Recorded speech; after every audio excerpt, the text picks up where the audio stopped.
بالله من الشيطان الرجيم بسم الله الرحمن الرحيم رب اشرح لي صدري ويسر لي أمري واحلل عقدة من লিসানি ইয়াফকাহু কওলি। আজকে আমরা হাজির হয়েছি আলহামদুলিল্লাহ প্রশ্নের মীমাংসা চ্যানেলে এবং আজকের আলোচনার বিষয়বস্তু হলো যে স্রষ্টার অস্তিত্বের প্রমাণ। আমরা আলোচনা করব আজকে স্রষ্টার অস্তিত্বের প্রমাণ এই বিষয়ে ইনশাআল্লাহ। তো এই অনুষ্ঠানটি প্রচারিত হচ্ছে প্রশ্নের মীমাংসা চ্যানেলের ইউটিউবে এবং এর ফেসবুক পেজে এবং ইসলামের শিক্ষা লাইট অফ ইসলাম এই চ্যানেলের ফেসবুক পেজে ইনশাআল্লাহ। আমি আশা করব যে দর্শকরা অনুষ্ঠানটি দেখবেন এবং এই অনুষ্ঠানে তারা অংশগ্রহণ করবেন। তারা তাদের মতামত জানাতে পারেন। তাদের কোনো প্রশ্ন থাকলে এই অনুষ্ঠানের মাধ্যমে তারা এই প্রশ্নগুলো আমাদের কাছে রাখতে পারেন। আমরা যথাসাধ্য চেষ্টা করব এই প্রশ্নগুলোর উত্তর দেওয়ার জন্য। তাহলে আজকের যে বিষয়বস্তু সেটাতে ফিরে যায়। আজকের বিষয়বস্তু হলো এক্সিস্টেন্স অফ গড অর স্রষ্টার অস্তিত্ব। তো স্রষ্টা আসলেই আছে কিনা, এটা একটা গুরুত্বপূর্ণ প্রশ্ন। কারণ স্রষ্টা যদি থাকে তাহলে অবশ্যই সেই স্রষ্টা আমাদের জন্য কোনো একটা গুরুত্ব বহন করেন। সেই স্রষ্টা আমাদেরকে এই পৃথিবীতে পাঠিয়েছেন কোনো একটা উদ্দেশ্যে এবং সেই স্রষ্টা যেমন এই পৃথিবী সৃষ্টি করেছেন তেমনি এই স্রষ্টা আমাদের জন্য আমাদের মৃত্যুর পরেও আমাদেরকে আবার তিনি সৃষ্টি করার ক্ষমতা রাখেন এবং তাহলে আমাদের গোটা জীবনের যে দৃষ্টিভঙ্গি সেটা কিন্তু পরিবর্তন হয়ে যায়। স্রষ্টা থাকলে আমাদের দৃষ্টিভঙ্গি একরকম হবে এবং স্রষ্টা না থাকলে আমাদের দৃষ্টিভঙ্গি আরেক রকম হবে। যদি কোনো স্রষ্টা না থাকে তাহলে মানুষ তার জীবনের কোনো উদ্দেশ্য থাকে না। সে শুধুমাত্র সে তার জীবন অতিবাহিত করবে এবং তার মৃত্যু হবে, মৃত্যুর পরে তার সবকিছু শেষ। কিন্তু যদি একজন স্রষ্টা থাকেন তাহলে অবশ্যই মানুষের জীবনের একটা উদ্দেশ্য আছে এবং সেই উদ্দেশ্য অনুযায়ী তার জীবনকে পরিচালনা করতে হবে। সুতরাং আমাদেরকে অবশ্যই জানতে হবে যে স্রষ্টার অস্তিত্ব আছে কিনা এবং স্রষ্টার অস্তিত্বের প্রমাণ কি। এখন বর্তমান সময়ে এটা আলোচনা করা কেন প্রয়োজন? দেখা যায় যে আজ থেকে ৪০ বছর ৫০ বছর আগে মানুষ কিন্তু এই বিষয়টি নিয়ে আলোচনা করত না। কারণ মানুষ স্বভাবগতভাবেই কিন্তু বিশ্বাস করে যে একজন স্রষ্টা আছে। এটার জন্য আবার তার কোনো প্রমাণ বা যুক্তি উপস্থাপন করাকে মানুষ কিন্তু একসময় জরুরি মনে করত না। কিন্তু বর্তমান সময়ে দেখা যায় যে যেহেতু সোশ্যাল মিডিয়ার যুগ, সেহেতু সোশ্যাল মিডিয়াতে মাধ্যমে অনেক প্রশ্ন এসে হাজির হয়। বিশেষ করে নাস্তিকেরা, তারা যারা স্রষ্টাতে বিশ্বাস করে না, তারা বিভিন্ন প্রশ্ন নিয়ে হাজির হয় যে স্রষ্টার অস্তিত্ব আছে কিনা এই বিষয়ে মানুষের মনে যেন সন্দেহ সৃষ্টি হয় এবং এই প্রশ্নগুলোর উত্তর দেওয়ার জন্যই আমাদেরকে কিন্তু প্রস্তুত থাকতে হবে এবং আমাদেরকে জানতে হবে এই উত্তরগুলো কি। কারণ আমাদের পরিবারের ভিতরে আমাদের সন্তানরা, আমাদের ভাই, আমাদের বন্ধু কেউ যদি এরকম অবিশ্বাসী হয়ে ওঠে স্রষ্টার প্রতি এবং তারা যদি কোনো প্রশ্ন রাখে তাহলে আমাদেরকে জানতে হবে, অন্তত বেসিক কিছু অ্যান্সার আমাদেরকে জানতে হবে কেন আমরা স্রষ্টায় বিশ্বাস করি। সেই উত্তরগুলো কিছু কিছু আমাদের জানা প্রয়োজন আছে। তো স্রষ্টার অস্তিত্ব কেন জানা প্রয়োজন? তার ভিতর ১ নম্বর হচ্ছে যে এই যে আমাদের দেশে মানুষ কিন্তু সহজ সরল, সবাই উচ্চশিক্ষিত তা বলা যায় না। উচ্চশিক্ষিত হলেও কিন্তু তারা স্রষ্টার অস্তিত্বের প্রমাণ সম্বন্ধে সবাই যে জানবেন এমন কোনো কথা নাই। কারণ যে সাবজেক্টে যে পড়াশোনা করে সে কিন্তু সেই সাবজেক্টের সেই বিষয়ে ভালো জানে, কিন্তু অন্য বিষয় হয়তো নাও জানতে পারে। সুতরাং স্রষ্টার অস্তিত্বের প্রমাণ এই বিষয়ে স্পেসিফিক্যালি মানুষের জ্ঞান অর্জন করার প্রয়োজন রয়েছে। আর ২ নম্বর আরেকটি কারণ হচ্ছে আমাদের সন্তানরা, আমাদের ছোটরা আমাদের কাছে কিন্তু স্রষ্টার অস্তিত্বের ব্যাপারে প্রশ্ন করতে পারে এবং সেই ক্ষেত্রে আমাদের কিছু উত্তর জানার প্রয়োজন আছে। যেন আমরা বেসিক কোনো উত্তর যেগুলা দেয়া প্রয়োজন তাদেরকে আমরা দিতে পারি। কারণ অনেক সময় আমার সন্তান যদি আজকে এসে আমাকে প্রশ্ন করে যে, "আচ্ছা বাবা, আমরা যে আল্লাহতে বিশ্বাস করি, এর প্রমাণ কি?" তখন এর উত্তরটা কিন্তু একজন বাবা হিসেবে আমার প্রয়োজন রয়েছে যে এই উত্তরটা আমাকে দিতে হবে এবং জানলে আমাকে কিন্তু আ কোনো এক জায়গা থেকে জেনে এসে এই উত্তরটাকে আমাদের দেয়া প্রয়োজন। ব্যাপারটা এমন হওয়া উচিত না যে আমি উত্তরটা জানি না এবং তাকে আমি নিষেধ করে দিলাম যে, "বাবা এর উত্তর আমাদের জানা প্রয়োজন নেই।" এটা কিন্তু আ আমাদের বুদ্ধিতেও আসে না এবং এটা কিন্তু ইসলামও বলে না যেভাবে মানুষকে চুপ করিয়ে দিতে হবে। বরং এর উত্তর আছে এবং উত্তরটা আমাদের জানা প্রয়োজন এবং এই উত্তর আমরা কিন্তু সেইভাবে ইনশাআল্লাহ দেয়ার চেষ্টা করব। আ তো এইজন্য আমাদের জানা প্রয়োজন যে স্রষ্টার অস্তিত্বের প্রমাণ কি এবং সেই প্রমাণগুলি কিন্তু অবশ্যই আমরা নিজেরা জানবো, শিখবো এবং মানুষকে এই প্রমাণগুলি দেয়ার চেষ্টা করব। এবং আপনি যখন জানবেন যে স্রষ্টার অস্তিত্ব কেন আছে, তার প্রমাণগুলি যখন আমরা আলোচনা করব, তখন কিন্তু অটোমেটিক্যালি আমাদের ভিতরে কিন্তু ঈমানি জোরটা বেড়ে যাবে। আল্লাহর প্রতি আমাদের সৃষ্টির বিশ্বাসটা কিন্তু বৃদ্ধি পাবে। এটা কিন্তু একটা অন্যতম কারণ আমাদের জানা প্রয়োজন কেন স্রষ্টার অস্তিত্ব রয়েছে। তাহলে আমরা ৩ টা কারণ পেলাম। একটা হচ্ছে যে বর্তমান সময়ে সোশ্যাল মিডিয়ার যুগে যখন বিভিন্ন প্রশ্ন যে নাস্তিকদের কাছ থেকে আসতে পারে, সংশয়বাদীদের কাছ থেকে আসতে পারে, অমুসলিমদের কাছ থেকে আসতে পারে স্রষ্টার অস্তিত্বের প্রমাণ নিয়ে, তখন আমরা কিন্তু এই উত্তরগুলা দেয়ার চেষ্টা করব। আমাদের পরিবারের ভিতরে আমাদের সন্তান, আমাদের ছোটরা যদি কোনো কেউ প্রশ্ন করে স্রষ্টার অস্তিত্বের প্রমাণের ব্যাপারে, তাহলে কিন্তু আমরা এই জ্ঞান থেকে আমরা তাদের উত্তরগুলা দেয়ার চেষ্টা করব। আর ৩ নম্বরটা হচ্ছে আমরা নিজেরাও জানার চেষ্টা করব, যাতে করে আমাদের ঈমান বৃদ্ধি পায়, আল্লাহর প্রতি আমাদের বিশ্বাস বৃদ্ধি পায়, পরকালের প্রতি আমাদের বিশ্বাস বৃদ্ধি পায়। তাহলে এই কারণগুলার কারণে আমরা কিন্তু জানার চেষ্টা করব যে স্রষ্টার অস্তিত্বের প্রমাণ কি? আচ্ছা, এখন ১ম কথা হচ্ছে যে স্রষ্টার অস্তিত্বের প্রমাণ। তো এখানে ১ম যে আলোচনাটা আসবে যে প্রমাণ, আমরা যখনই বলব যে প্রমাণ, কি ধরনের প্রমাণ আমরা দিব বা কি ধরনের প্রমাণ এক্ষেত্রে গ্রহণযোগ্য হবে? কারণ সব ক্ষেত্রে কিন্তু সব ধরনের প্রমাণ গ্রহণযোগ্য হয় না। যেমন মনে করেন যে একটা আদালতে একটা বিচার হচ্ছে, তখন যে বিচারক সে কি ধরনের প্রমাণ চায়, আদালতে সে কি ধরনের সাক্ষী, কি ধরনের প্রমাণ চায়? একজন বিচারক কিন্তু কখনোই বলবে না যে একটা হত্যাকাণ্ড সংঘটিত হয়েছে, আমি হত্যাকাণ্ডের একদম অরিজিনাল ভিডিও দেখতে চাই যে হত্যাকাণ্ডটা কিভাবে সংঘটিত হয়েছে। তাছাড়া আমি কিছুতেই বিশ্বাস করব না যে এটা একটা হত্যাকাণ্ড সংঘটিত হয়েছে। তাহলে কোন জিনিসগুলাকে আমরা প্রমাণ হিসেবে উপস্থাপন করতে পারি এই আদালতে? দেখা যাচ্ছে যে আদালতে প্রমাণ হিসেবে গ্রহণযোগ্য হবে, যেমন হত্যাকাণ্ড হয়েছে, যে ব্যক্তির হত্যাকাণ্ড হয়েছে তার মৃতদেহ হয়তো পাওয়া যাবে। যে ব্যক্তির হত্যাকাণ্ড হয়েছে তার একটা ক্ষত পাওয়া যাবে। সেখানে তার একটা গুলির দাগ আছে কিনা বা তাকে ছুরিকাঘাত করা হয়েছে কিনা সেই প্রমাণটা পাওয়া যাবে। তার ছুরিটা পাওয়া যেতে পারে এবং এই হত্যাকাণ্ডটা সংঘটিত হয়েছে তার সাক্ষী পাওয়া যেতে পারে।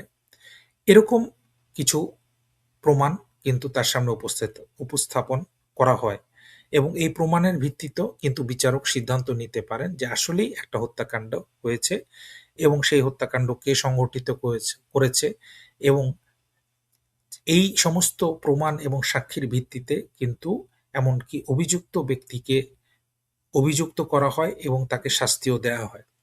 সেখানে কিন্তু সবসময় বিচারকের নিজে উপস্থিত হয়ে সেই ক্রাইমটা দেখতে চাওয়াটা এটা কিন্তু কোনো বুদ্ধিমানের কাজ না বা বুদ্ধিমত্তার পরিচয় নয়। বুদ্ধিমত্তার পরিচয় দেয় না। বরং যেই সার্কামস্টেন্সিয়াল এভিডেন্স বা অন্যান্য যেই সাক্ষী প্রমাণগুলো আছে এই প্রমাণগুলোর ভিত্তিতেও কিন্তু আমরা বলতে পারি যে আসলেই একটা অপরাধ সংঘটিত হয়েছে। তাহলে স্রষ্টার অস্তিত্বের প্রমাণের ক্ষেত্রে আমরা কোন ধরনের প্রমাণগুলা আমরা উপস্থাপন করব? তো এক্ষেত্রে বিশেষ করে যারা স্রষ্টার অস্তিত্বে অবিশ্বাস করে তারা প্রথমেই একটা জিনিস বলে যে আমরা স্রষ্টাকে দেখতে চাই। স্রষ্টাকে আমরা সরাসরি দেখতে চাই। আমরা সরাসরি না দেখলে আমরা কিন্তু স্রষ্টার অস্তিত্বে বিশ্বাস করব না। কিন্তু ওই যে আমি বললাম যে আমরা কিন্তু অনেক কিছু আছে এই দুনিয়ায় অনেক কিছু আছে যেটা আমরা কিন্তু সরাসরি না দেখেও আমরা কিন্তু বিশ্বাস করি যে এটা সঠিক, এটা সত্য। যেমন আমরা যখন আমরা বাবা-মার আ একজন বাবা এবং মার কাছ থেকে আমাদের জন্ম হয়। তো আমরা কিন্তু অ্যাকচুয়ালি জানি না। আমরা যখন বড় হই তখন এই নারী যে আমার মা সেটা কিন্তু আমরা কিন্তু কোনো সরাসরি প্রমাণ পাই না। বরং আমরা দেখি যে আমরা সেই নারী আমাকে লালন-পালন করছে এবং সবাই বলছে যে এই মহিলাই তোমার মা। এবং সেই মহিলাও বলছে যে তুমি আমার সন্তান।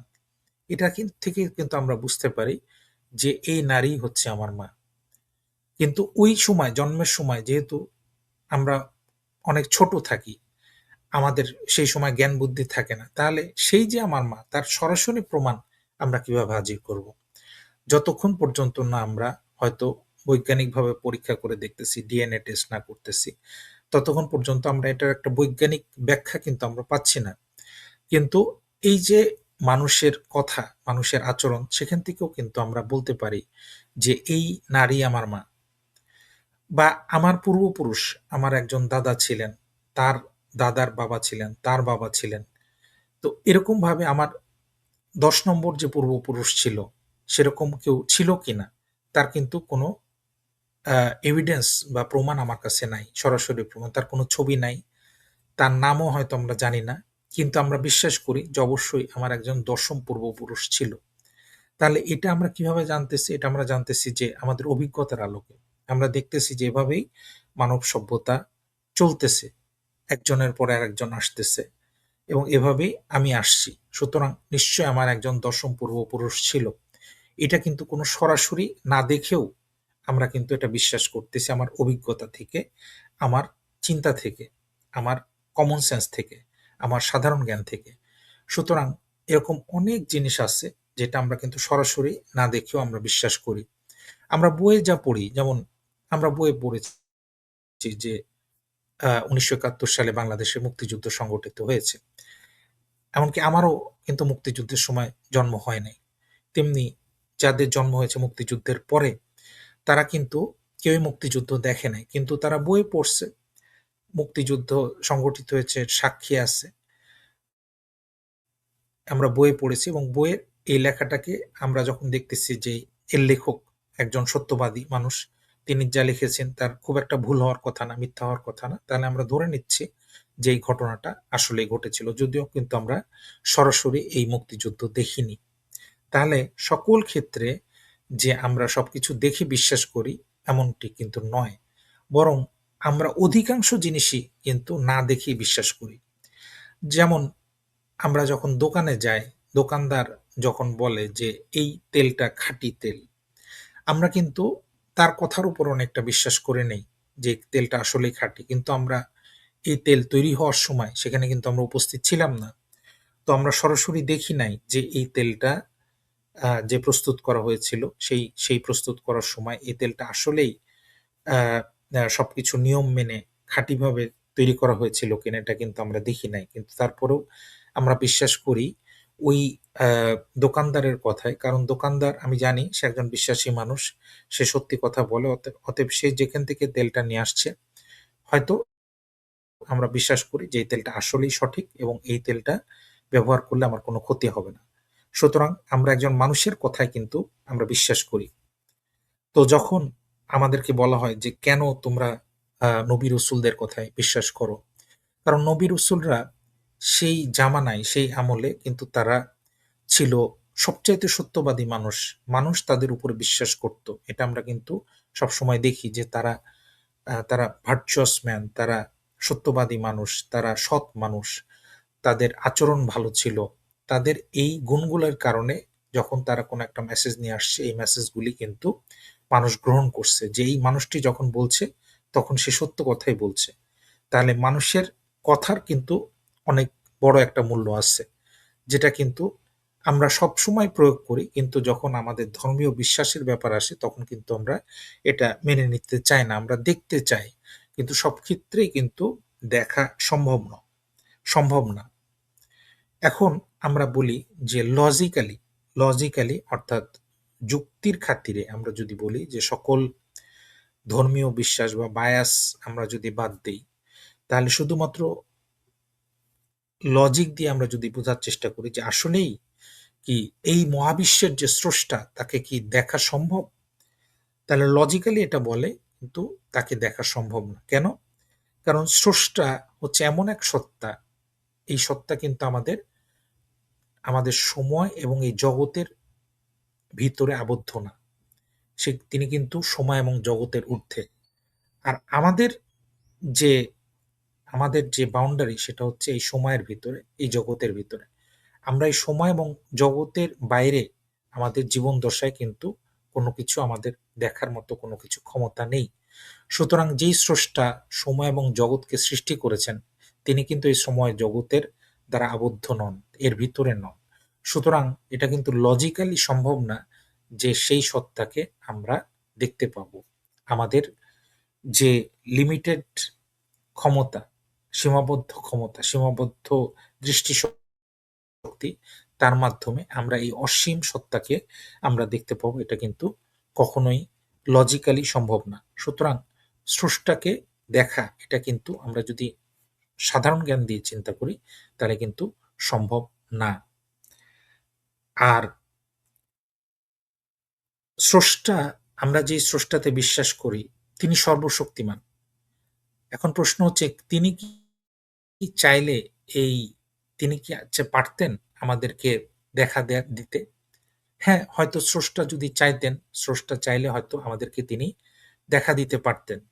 বা আমরা হয়তো তাকে সরাসরি দেখতে পারতাম বা আমরা তার কথা শুনতে পারতাম। তিনি যদি ইচ্ছা করতেন আমাদের সেই ধরনের ক্ষমতা তিনি দিতেন। কিন্তু আমাদেরকে এটাও বুঝতে হবে যে এই স্রষ্টা তিনি কিন্তু আমাদেরকে একটা বিশেষ উদ্দেশ্যে এই পৃথিবীতে পাঠিয়েছেন। তিনি কি উদ্দেশ্যে আমাদেরকে এই পৃথিবীতে পাঠিয়েছেন? যে এই পৃথিবীটা কিন্তু আমাদের জন্য একটা পরীক্ষা ক্ষেত্র। আপনি যখন একটা পরীক্ষা স্থলে উপস্থিত থাকেন, তখন একজন যে এক্সামিনার সে যদি আপনাকে গাইড করে যে তোমাকে এইটা লিখতে হবে, তোমাকে ওইটা লিখতে হবে, তুমি ওটা লিখতেছো, এটা ভুল লিখতেছো, এটা লিখো, এটা সঠিক। তাহলে কিন্তু কি হবে? আপনার জন্য এটা কিন্তু পরীক্ষা হবে না। আপনি কিন্তু সরাসরি তার কাছ থেকে শুনে আপনি লিখতেছেন। এটা কিন্তু পরীক্ষা কিন্তু আপনার জন্য হবে না। পরীক্ষা হবে তখনই যখন আপনার শিক্ষক আপনাকে স্বাধীনতা দিবে যে আপনি যা ইচ্ছা আপনি লেখেন এই সময়ের ভিতরে আপনাকে যে জ্ঞান দেওয়া হয়েছে, আপনাকে যে পড়ানো হয়েছে তার ভিত্তিতে আপনি লেখেন এবং এই পরীক্ষাটা যখন শেষ হবে তখন আপনার খাতা দেখা হবে এবং সেই ভিত্তিতে আপনাকে মূল্যায়ন করা হবে। ঠিক তেমনিভাবে এই পৃথিবীটা আমাদের জন্য একটা পরীক্ষাগার। এখন যদি স্রষ্টাকে আমরা সবসময় দেখতাম, স্রষ্টা যদি আমরা শুনতাম বা সরাসরি আমরা তাকে দেখতাম, তাহলে কিন্তু আমাদের কোনো স্বাধীন ইচ্ছাশক্তি থাকতো না। কোনো মানুষ স্রষ্টার কথার বাইরে কোনো কাজ করতে পারত না। কোনো অন্যায় মানুষ করতে পারত না। শুধুমাত্র স্রষ্টা যা বলতো মানুষ কিন্তু তাই করত। এর বাইরে মানুষ স্বাধীন ইচ্ছাশক্তি প্রয়োগ করতে কখনোই পারত না। কারণ সেই শক্তি মানুষের থাকতো না যখন স্রষ্টা সরাসরি আমাদের সামনে উপস্থিত থাকতেন। তাহলে যদি সেই শক্তি যদি আমরা প্রয়োগ না করতাম, স্বাধীন ইচ্ছা শক্তি, তাহলে কিন্তু আমাদের আমাদের কোনো পরীক্ষা হতো না এই দুনিয়াটা। এবং এই দুনিয়াতে আমাদেরকে আল্লাহ তাআলা যেই উদ্দেশ্যে পাঠালেন, সেই উদ্দেশ্যটা কিন্তু ফুলফিল হতো না, সম্পূর্ণ হতো না। যেমন এখানে আমরা উদাহরণ দিতে পারি ফেরেশতাদের। ফেরেশতাদের ফেরেশতারা কিন্তু আল্লাহর সরাসরি তার নির্দেশনা পান। সুতরাং তারা কিন্তু আমাদের মতো স্বাধীন ইচ্ছাশক্তি তাদের নেই। তারা কিন্তু আল্লাহ তাআলার আদেশ যেটা হয়, সেই আদেশ অনুযায়ী শুধুমাত্র তারা কাজ করতে পারেন। তারা কিন্তু স্বাধীন ইচ্ছাশক্তি প্রয়োগ করতে পারেন না। সুতরাং আমরা হচ্ছে একটা স্পেশাল, আমরা আল্লাহ তাআলার সৃষ্টি, যারা আল্লাহকে না দেখেও বিশ্বাস করি এবং এই স্রষ্টাকে আমরা বিশ্বাস করি যে তিনি আছেন। যদিও আমরা তাকে দেখতে পাই না, তারপরও আমরা তাকে বিশ্বাস করি। সুতরাং এই না দেখে বিশ্বাস করার ভিতরে যেটা হয় যে সেটা হচ্ছে যে আমাদের আমাদের স্বাধীন ইচ্ছাশক্তিটা প্রয়োগ করতে পারি। আমাদের সামনে ২ টা অপশনই খোলা আছে। ভালো করা এবং খারাপ করা। এই ২ টা অপশনই আমাদের সামনে খোলা আছে। এখন যে ইচ্ছা করবে সে কিন্তু ভালো কাজ করবে, যে ইচ্ছা করবে সে খারাপ কাজ করবে। স্রষ্টা কিন্তু অলরেডি তার নবী এবং রাসূলদের মাধ্যমে আমাদের কাছে আসমানি কিতাব পাঠিয়েছেন, আল্লাহর ওহী পাঠিয়েছেন এবং আমাদের জন্য শিক্ষক পাঠিয়েছেন এবং তারা আমাদেরকে কিন্তু এই জ্ঞান দিয়েছেন যে আমাদেরকে কি করতে হবে এই দুনিয়ার বুকে। তারা আমাদেরকে বলেছেন যে এক আল্লাহর প্রতি বিশ্বাস আনা, এক স্রষ্টার প্রতি বিশ্বাস আনা এবং আল্লাহর যে নির্দেশনা রয়েছে ভালো কাজ করা, সেই ভালো কাজে আমাদের নিয়োজিত থাকা এবং খারাপ কাজ পরিহার করা। এই নির্দেশনা কিন্তু আমাদের কাছে অলরেডি চলে আসছে। কিন্তু এই নির্দেশনা আসার পরেও কিছু মানুষ তা মানার চেষ্টা করতেছে, কিছু মানুষ তা সরাসরি অমান্য করতেছে। এটা কিন্তু মানুষের স্বাধীন ইচ্ছাশক্তির ব্যাপার। যদি এই স্রষ্টা যদি এরকম হতো যে তাকে আমরা দেখতেছি, তার কথা আমরা সরাসরি শুনতেছি, তাহলে কিন্তু আমাদের এই স্বাধীন ইচ্ছাশক্তি বলে কিছু থাকতো না। সেক্ষেত্রে আমরা কিন্তু শুধুমাত্র স্রষ্টার আইনটাই আমরা মেনে চলতে বাধ্য থাকতাম এবং তার আইনের বাইরে, তার কথার বাইরে, তার নির্দেশের বাইরে কোনো কিছু করার স্বাধীন ক্ষমতা বা স্বাধীন ইচ্ছাশক্তি আমাদের কিন্তু কোনোভাবেই থাকা সম্ভব ছিল না। তাহলে এটাই হচ্ছে যে একটা কারণ, যার কারণে আমরা কিন্তু বিশেষ করে ইসলামিক ভঙ্গি থেকে আমরা বলতে পারি যে এই স্রষ্টাকে কিন্তু দেখা সম্ভব না। আর আমরা কি সবকিছুই কি আমরা দেখতে পাই কিনা?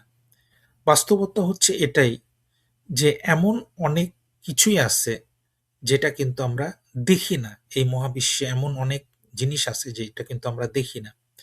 যেমন আমাদের কনশাসনেস বা আমাদের সচেতন সত্তা, আমাদের বিবেক, এটা কিন্তু আমরা দেখি না। আমরা কি দেখি? আমাদের একটা ব্রেন আছে। তো ব্রেনটা কিন্তু, এটা কিন্তু বিবেক না। বিবেক কিন্তু, এটা কিন্তু একটা অদৃশ্য একটা জিনিস। যে জিনিসটা আমরা অনুভব করি। প্রত্যেকটা মানুষের বিবেকবোধ, চিন্তাবোধ, সচেতনতাবোধ এটা কিন্তু আলাদা। তো এটা এই জিনিসটাকে কিন্তু আমরা প্রতিনিয়ত ব্যবহার করতেছি। আমাদের কথায়, কাজে প্রতিনিয়ত আমরা ব্যবহার করতেছি। কিন্তু এটা কিন্তু আমরা দেখি না। আমাদের যে অনুভূতিগুলা আছে, সেই অনুভূতিগুলাকে কিন্তু আমরা দেখি না। কিন্তু তারপরও এই অনুভূতিগুলা আমরা কিন্তু ব্যবহার করতেছি। আমাদের ভালোবাসা, আমাদের কোনো কিছু পছন্দ করা, আমাদের কোনো কিছু অপছন্দ করা, আমাদের কোনো রেগে যাওয়া, আ তো এই অনুভূতিগুলা কিন্তু আমরা দেখি না।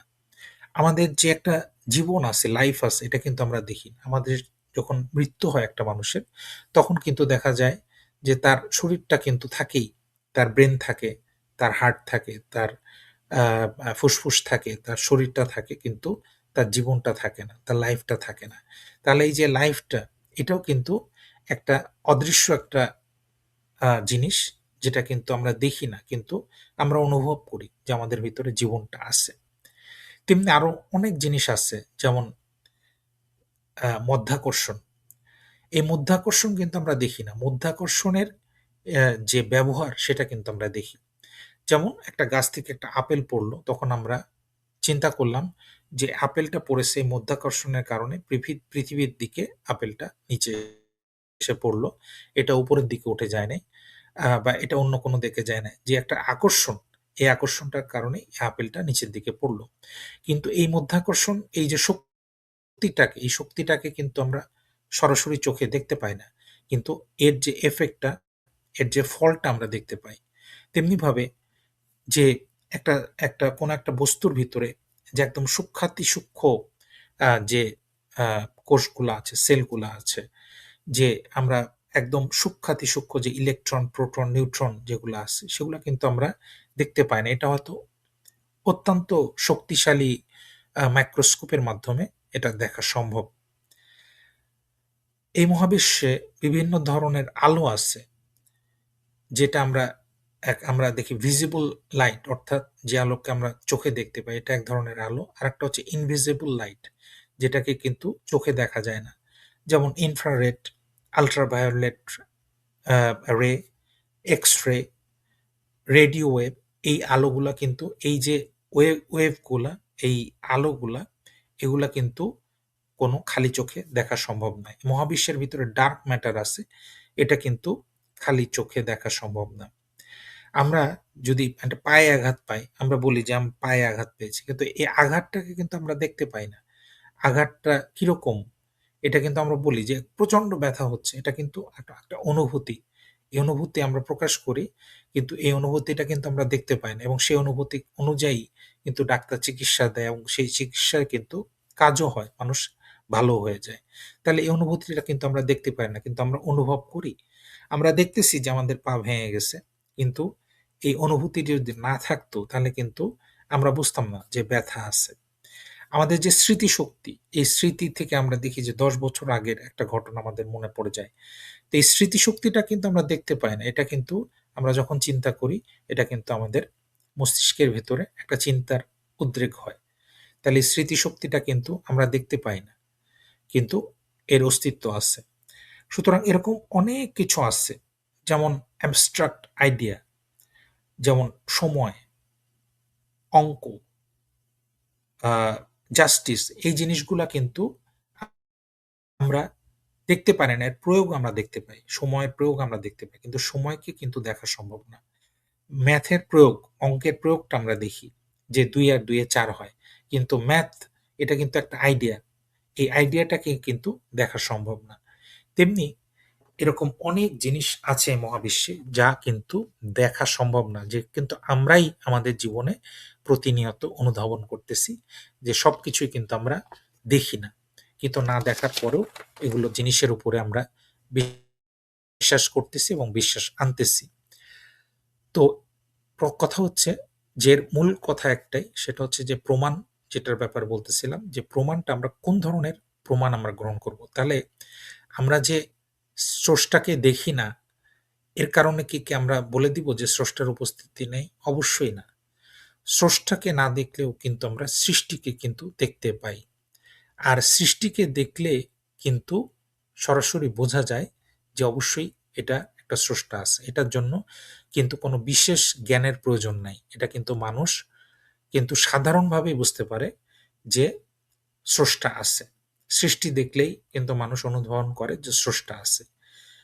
এটা একটা একদম কমন সেন্স এর একটা ব্যাপার। এজন্য এটার জন্য কোনো বিশেষ জ্ঞান থাকার কোনো প্রয়োজন নেই। আজকে আপনি যদি বাসায় আসেন, দেখা গেল যে বাসায় কেউ নেই। কিন্তু বাসায় কেউ না থাকলেও দেখা যাচ্ছে যে আপনার খাবারটা প্রস্তুত করে রাখা আছে। আপনি একটা প্লেটে আপনার জন্য ভাত, তরকারি, ডাল সবকিছু প্রস্তুত করে ঢাকা দিয়ে দেয়া আছে। কিন্তু বাসায় কেউ নেই। এখন এই অবস্থায় কি আমরা বলব যে এই, এই খাবারটা কেউ প্রস্তুত করেনি আমার জন্য? অবশ্যই না। নিশ্চয়ই এই খাবারটা হয়তো আপনার স্ত্রী, বা হয়তো আপনার মা, আপনার বোন, বা হয়তো যে আ সাহায্যকারী বাসায় আছে, তাদের কেউ না কেউ হয়তো খাবারটা প্রস্তুত করছে, এবং তারা হয়তো কোনো কারণে বাইরে গেছে, কিন্তু খাবারটা রয়ে গেছে। সুতরাং এই খাবারটা দেখেই কিন্তু আমরা বুঝতে পারতেছি অবশ্যই এটা কেউ না কেউ ওই ভাতটা রান্না করছে, ডালটা রান্না করছে, তরকারিটা রান্না করছে, এবং যার ফলে এটাকে সুন্দরভাবে আবার তারা একটা প্লেটে সাজায়ে আমার জন্য রেখে গেছে যাতে আমি খেতে পারি। সুতরাং আমরা বুঝতে পারতেছি যে কোনো জিনিসের দেখতে না পাওয়াটা কখনোই প্রমাণ করে না যে সেই জিনিসের কোনো অস্তিত্ব নেই। তো এটাই ছিল আমাদের কথা যে দেখাটা শুধুমাত্র কোনো কিছুর অস্তিত্বে থাকার প্রমাণ নয়। অস্তিত্বে থাকার ব্যাপারে আমরা আমাদের সাধারণ জ্ঞান দিয়েও আমরা বুঝতে পারি যে কোনো কিছুর অস্তিত্ব আছে কিনা, স্রষ্টার অস্তিত্ব আছে কিনা এটা সাধারণ জ্ঞান দিক থেকেই বোঝা খুব সম্ভব।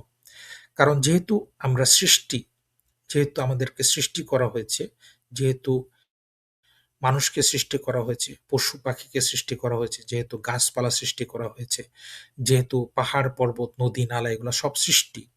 সুতরাং অবশ্যই এই সৃষ্টির একজন স্রষ্টা রয়েছে। এটাই কিন্তু সাধারণ জ্ঞানের ব্যাপার, এটা কিন্তু খুব কমন সেন্সের ব্যাপার। এটার জন্য কিন্তু কোনো বিশেষ জ্ঞানের বা বিশেষ কোনো নলেজের কিন্তু প্রয়োজন নেই। তো ইসলামে কিন্তু দৃষ্টিকোণ থেকে কিন্তু বলা হচ্ছে যে স্রষ্টা যেই বিশ্বাস এটা কিন্তু মানুষের একটা সহজাত বিশ্বাস, একটা সহজাত বোধ। এই সহজাত বা আদি বিশ্বাস বা প্রাকৃতিক বিশ্বাস প্রকৃতিগতভাবেই কিন্তু মানুষ বিশ্বাস করে যে একজন স্রষ্টার অবশ্যই আছেন এবং তিনি আমাদেরকে সৃষ্টি করেছেন। তো এই বিশ্বাসটা কিন্তু স্রষ্টা আমাদের ভিতরে কিন্তু আমাদের সৃষ্টির সময় আমাদের অন্তরের ভিতরে কিন্তু তৈরি করে দিচ্ছেন। ইসলামিক পরিভাষায় এটাকে বলা হয় ফিতরাত। ইসলামিক পরিভাষায় এটাকে বলা হয় ফিতরাত, অর্থাৎ মানুষের সহজাত এবং আদি যে প্রবৃত্তি বা প্রকৃতি সেটাই হচ্ছে এটাকে হচ্ছে ফিতরাত। এবং এই ফিতরাত থেকে কিন্তু মানুষ সত্যকে জানতে পারে, সত্যকে বুঝতে পারে। প্রতিটি মানুষ কিন্তু বিশ্বাস করে, তার জন্ম থেকে বিশ্বাস করে যে একজন স্রষ্টাও রয়েছে এবং সেই স্রষ্টা একজনই, সেই স্রষ্টা অনেকজন নয় এবং সেই স্রষ্টা শক্তিশালী, সেই স্রষ্টা সমস্ত কিছুকে সৃষ্টি করেছেন। সেই স্রষ্টার কোনো শুরু নাই, কোনো শেষ নাই এবং সেই স্রষ্টা সবকিছুর উপরে ক্ষমতাবান। এটা কিন্তু মানুষের জন্মগত এবং স্বভাবজাত একটা বিশ্বাস। এই এই কোরআনে, পবিত্র কোরআনে এই বিশ্বাসের উপরে একটি আয়াত নাজিল হয়েছে সূরা আর-রুমের ৩০ নম্বর আয়াত, ৩০ নম্বর সূরার ৩০ নম্বর আয়াত। এখানে আল্লাহ তাআলা বলছেন, অতএব তুমি একনিষ্ঠভাবে নিজেকে দ্বীনে প্রতিষ্ঠিত রাখো। এটাই আল্লাহ দেয়া সেই প্রকৃতি বা ফিতরাত যার উপর তিনি মানুষকে সৃষ্টি করেছেন। অর্থাৎ তিনি প্রত্যেকটি মানুষকে ফিতরাতের উপরে সৃষ্টি করেছেন যে একজন স্রষ্টা আছে। এটা কিন্তু প্রকৃতিগতভাবেই আমরা জানতাম। আমাদের জন্মের সময় থেকেই আমরা জানতাম। আল্লাহর সৃষ্টির কোনো পরিবর্তন নেই। এটাই সরল ধর্ম, কিন্তু অধিকাংশ মানুষ তা জানে না। তো আল্লাহ তাআলা কিন্তু একটা ফ্যাক্টরি সেটিং, আমরা যেমন মোবাইলে যখন আমরা মোবাইল কিনি তখন মোবাইলের ভিতরে কিছু ফ্যাক্টরি সেটিং কিছু সফটওয়্যার থাকে। তো এই সফটওয়্যারগুলা কিন্তু আমাদেরকে আলাদাভাবে কিন্তু ইনস্টল করতে হয় না। তেমনি আমাদের অন্তরের ভিতরে কিন্তু এই বিশ্বাসটা নিয়েই কিন্তু আমরা জন্মগ্রহণ করেছি যে অবশ্যই এই মহাবিশ্বের একজন স্রষ্টা আছে। এরপরে কি হয়? এরপরে মানুষ যখন বড় হতে থাকে তখন তার পরিবেশের কারণে সে বিভিন্ন বিশ্বাসে সে বিশ্বাসী হয়ে ওঠে। তখন কেউ বিশ্বাস করে যে একের অধিক স্রষ্টা আছে, তখন কেউ বিশ্বাস করে যে কোনো মানুষ আমাদেরকে সৃষ্টি করেছে। তখন হয়তো কেউ বিশ্বাস করে যে কোনো আ আ আ আ কোনো আ নাস্তিকতা আমাদের বিশ্বাস আসতে পারে। হয়তো কোনো ছোট থেকে একটা ছেলে বড় হচ্ছে, সেই সময় একজন নাস্তিকের প্রভাবে সে বিশ্বাস করা শুরু করে যে এই মহাবিশ্বের কোনো স্রষ্টা নেই। এটা কিন্তু তাকে বাইরে থেকে এই ইনপুটটা তাকে দেয়া হয়। বাইরে থেকে তাকে বলা হয়, বিশ্বাস করানো হয় যে এই মহাবিশ্বের কোনো স্রষ্টা নেই। তখন কিন্তু সে বিশ্বাস করতে শুরু করে যে এই মহাবিশ্বের কোনো স্রষ্টা নেই। কিন্তু তার আদি বিশ্বাসটা ছিল এটাই যে মহাবিশ্বের একজন স্রষ্টা আছে। এ ব্যাপারে পবিত্র কোরআনে সূরা আরাফের ১৭২ নম্বর আয়াতে আল্লাহ বলছেন, কোরআন ব্যাখ্যা করে কেন মানুষ স্রষ্টার উপরে টান অনুভব করে। মানুষের জন্মের আগে রুহের জগতে আল্লাহ তাআলা সমস্ত আত্মাকে একত্রিত করে একটি সাক্ষ্য দিয়েছিলেন। আর যখন তোমার পালনকর্তা বনী আদমের পিঠ থেকে তাদের সন্তানদেরকে বের করে আনবেন এবং তাদের নিজেদের উপরে সাক্ষ্য রেখে জিজ্ঞেস করলেন, "আমি কি তোমাদের পালনকর্তা নই?" তারা বলেছিল, "হ্যাঁ, অবশ্যই আমরা সাক্ষ্য দিচ্ছি। এটা এজন্য যে কিয়ামতের দিন তোমরা বলতে না পারো যে আমরা তো এ বিষয়ে জানতাম না।" তাহলে আল্লাহ তাআলা আমাদের জন্মের আগেই রুহের জগতে আমাদের কিন্তু জিজ্ঞেস করেছিলেন যে, "আমি কি তোমাদের পালনকর্তা নই?" তখন আমরা কিন্তু উত্তর দিয়েছিলাম, "হ্যাঁ, অবশ্যই আমরা সাক্ষ্য দিচ্ছি যে আপনি আমাদের পালনকর্তা।" তাহলে এই অঙ্গীকার প্রত্যেকটি মানুষের আত্মার গভীরে খোদাই করা আছে। অঙ্গীকার প্রত্যেকটি মানুষের অন্তরের ভিতরে এটা আছে। তাই মানুষ যখন কোনো নবী এবং কিতাব যখন মানুষের কাছে আসে, নবী রাসূলগণ যখন মানুষের কাছে আসলো, তখন সে কিন্তু নতুন কিছু শিখে না। সে কিন্তু ওই পুরানা জিনিসটা তাকে স্মরণ করিয়ে দেওয়া হয়। পুরানা যে বিশ্বাসটা এটা কিন্তু তাকে স্মরণ করিয়ে দেওয়া হয়। এজন্য কোরআনের অপর নামকে বলা হচ্ছে যিকর বা স্মারক। কেন বলা হচ্ছে? কারণ এই বিশ্বাসটা কিন্তু আমাদের অলরেডি কিন্তু আমাদের অন্তরে ছিল। কিন্তু নতুনভাবে এই বিশ্বাসটা আমাদেরকে স্মরণ করিয়ে দেওয়া হচ্ছে। এজন্যই কোরআনের অপর নাম হলো যিকর বা স্মারক। নৈতিক কম্পাস সূরা আশ-শামসের ৯১ নম্বর সূরার ৭ এবং ৮ নম্বর আয়াতে এটা বলা হচ্ছে যে ফিতরাত কিন্তু শুধুমাত্র স্রষ্টাকে চেনায় না। আরো কিছু জিনিস আছে ফিতরাতের অন্তর্ভুক্ত। যেমন ভালো-মন্দের পার্থক্য করার ক্ষমতাও দেয়। আল্লাহ তাআলা বলছেন পবিত্র আ কোরআনের সূরা আশ-শামসের ৭ এবং ৮ নম্বর আয়াতে, "শপথ প্রাণের এবং তার যিনি তাকে সুসামঞ্জস্য করেছেন অতঃপর তাকে অসতর্কতা এবং তার তাকওয়া সম্পর্কে জ্ঞান দান করেছেন।" তাহলে আল্লাহ তাআলা কিন্তু আমাদেরকে এই জ্ঞানও দান করেছেন যে কোনটা সঠিক, কোনটা খারাপ। যেমন চুরি করা এটা অন্যায়। এই জ্ঞানটা কিন্তু আমাদের ফিতরাতি একটা জ্ঞান। এটা কিন্তু আল্লাহ তাআলা আমাদের জন্মের সময় আমাদের ভেতরে দিয়ে দিয়েছেন। সুতরাং এই চুরি করা যে খারাপ এটা কিন্তু মানুষকে আলাদা করে শেখানো লাগে না। একটি শিশু কিন্তু যখন তার জ্ঞান বুদ্ধি একটু হয় তখন থেকে কিন্তু দেখা যায় যে তার ভিতরে এই বোধটা চলে আসে যে চুরি করাটা অন্যায়। তাহলে এই জ্ঞানটা কোথা থেকে আসলো? এই জ্ঞানটা কিন্তু স্রষ্টা আমাদের ভিতরে সৃষ্টির সময় দিয়ে দিয়েছেন যে চুরি একটা অন্যায় কাজ। তাহলে এটা একটা ফিতরাতি একটা জ্ঞান, ফিতরাতি একটা বিশ্বাস। এটা কিন্তু স্রষ্টা আমাদের সৃষ্টির সময় দিয়ে দিয়েছেন।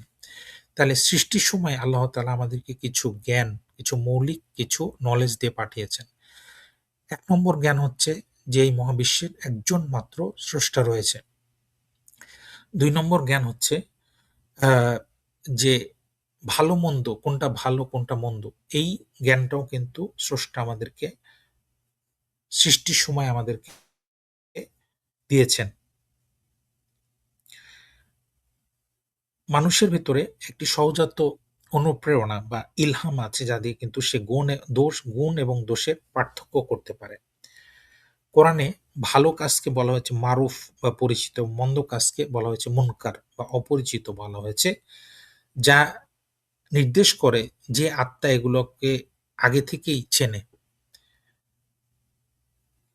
ফিতরাত তর্কের মূল বৈশিষ্ট্য হচ্ছে যুক্তির চেয়ে অনুভূতি। কোরআন মনে করে স্রষ্টার অস্তিত্বের প্রমাণ কেবল জটিল যুক্তি বা দর্শনে নয় বরং তা মানুষের অন্তরের অনুভূতির মাঝে বিদ্যমান।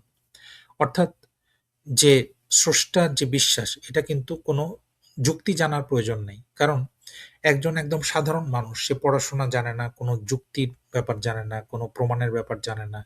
সে হয়তো কোরআন হাদিসও ভালো করে জানে না। কিন্তু তার সেও কিন্তু জানে যে একজন স্রষ্টা রয়েছে। এটা কিভাবে সে জানে? এটা জানে তার এই অনুভূতি থেকে। এই অনুভূতির কিন্তু আল্লাহ তাআলাই তার অন্তরের ভিতরে দিয়ে দিয়েছেন। এটার জন্য কিন্তু কোনো যুক্তি বা প্রমাণের কোনো প্রয়োজন নেই। ফিতরাত কিন্তু মানুষের যখন মানুষ বিপদে পড়ে তখন কিন্তু মানুষের ভিতরে ফিতরাত জাগ্রত হয়ে যায়। একজন নাস্তিক যে খোদায় বিশ্বাস করে না, আল্লায় বিশ্বাস করে না, কোনো ধরনের স্রষ্টাতে সে বিশ্বাস করে না, সে যখন কোনো একটা ভয়ংকর একটা ঝড়ের ভিতরে পড়ল, বিপদের ভিতরে পড়ল বা একটা আ বিমান দুর্ঘটনার ভিতরে পড়ল, তখন কিন্তু এই বিপদের মুহূর্তে সে কিন্তু স্রষ্টাকে ডাকতে থাকে। এবং কোরআন বলছে যে মানুষ যখন চরম বিপদে পড়ে, যেমন সমুদ্রে ডুবে যাওয়ার সময়, তখন সে প্রাকৃতিকভাবেই কেবল আল্লাহকে ডাকে। প্রাকৃতিকভাবেই সে আল্লাহকে ডাকে এবং বিপদের এই মুহূর্তে মানুষের সামাজিক আবরণ সরে যায় এবং আসল ফিতরাত তখন বের হয়ে আসে। তখন কিন্তু সে বলে না যে আমি নাস্তিক। তখন কিন্তু সে আল্লাহকে ডাকতে থাকে এই বিপদের মুহূর্তে। তাহলে বিপদের মুহূর্তে কিন্তু সে কিন্তু তার ফিতরাতটা প্রকাশ হয়ে পড়ে। যেহেতু ফিতরাত সবার মাঝে আছে, তাই কোরআন অনুযায়ী মানুষের জন্মগতভাবে স্রষ্টাকে চেনার ন্যূনতম সামর্থ্য রাখে। তাহলে স্রষ্টাকে চেনার জন্য ন্যূনতম সামর্থ্য এটা কিন্তু ইনহেরেন্টলি বা প্রাকৃতিকভাবেই কিন্তু স্রষ্টা আমাদের ভিতরে দিয়ে রেখেছেন এবং এটার জন্য কিন্তু আমাদের কোনো যুক্তি প্রমাণের প্রয়োজন নেই। কারণ এটা ইতিমধ্যেই আমরা জানি, ইতিমধ্যে আমাদের অন্তরের ভিতরে এটা আছে। এই বিশ্বাসটা আমাদের কিন্তু আছে। এবং এই বিশ্বাসটা শুধুমাত্র আমাদেরকে মনে করিয়ে দেয়া প্রয়োজন। একজনকে বলা প্রয়োজন যে এই বিশ্বাসটা কিন্তু আছে এবং তখনই আমাদের কিন্তু মনে পড়ে যায় যে হ্যাঁ, আসলেই এই বিশ্বাসটা বিদ্যমান।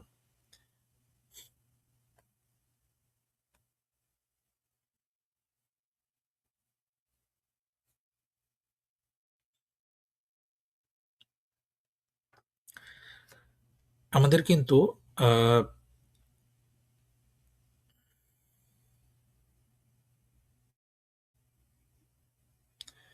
আমরা কিন্তু অলরেডি আ আ বিভিন্ন আ আ YouTube এ, Facebook এ আমাদের যেখানে আমাদের লাইভ গুলো সম্প্রচারিত হচ্ছে, সেখানে কিন্তু আ অলরেডি আমরা লিঙ্ক দিয়ে রেখেছি এবং এই লিঙ্কের মাধ্যমে যদি দর্শকরা চান তারা কিন্তু জয়েন করতে পারেন এবং জয়েন করে আমাদেরকে কিন্তু প্রশ্ন করতে পারেন এবং আমাদের সাথে আলোচনা করতে পারেন স্রষ্টার অস্তিত্বের বিষয়ে। এবং আমরা খুব খুশি হব যদি আমরা দেখি যে আ স্র এ এই আ স্রষ্টার অস্তিত্বের ব্যাপারে কিন্তু প্রশ্ন আসতেছে এবং এই প্রশ্নগুলা নিয়ে আমরা আলোচনা করব এবং কথা বলব ইনশাআল্লাহ। আ তো আমরা আশা করছি যে দর্শকরা যু যুক্ত হবেন এবং আমাদের সাথে আলোচনা করবেন, কথা বলবেন স্রষ্টার অস্তিত্বের বিষয়ে।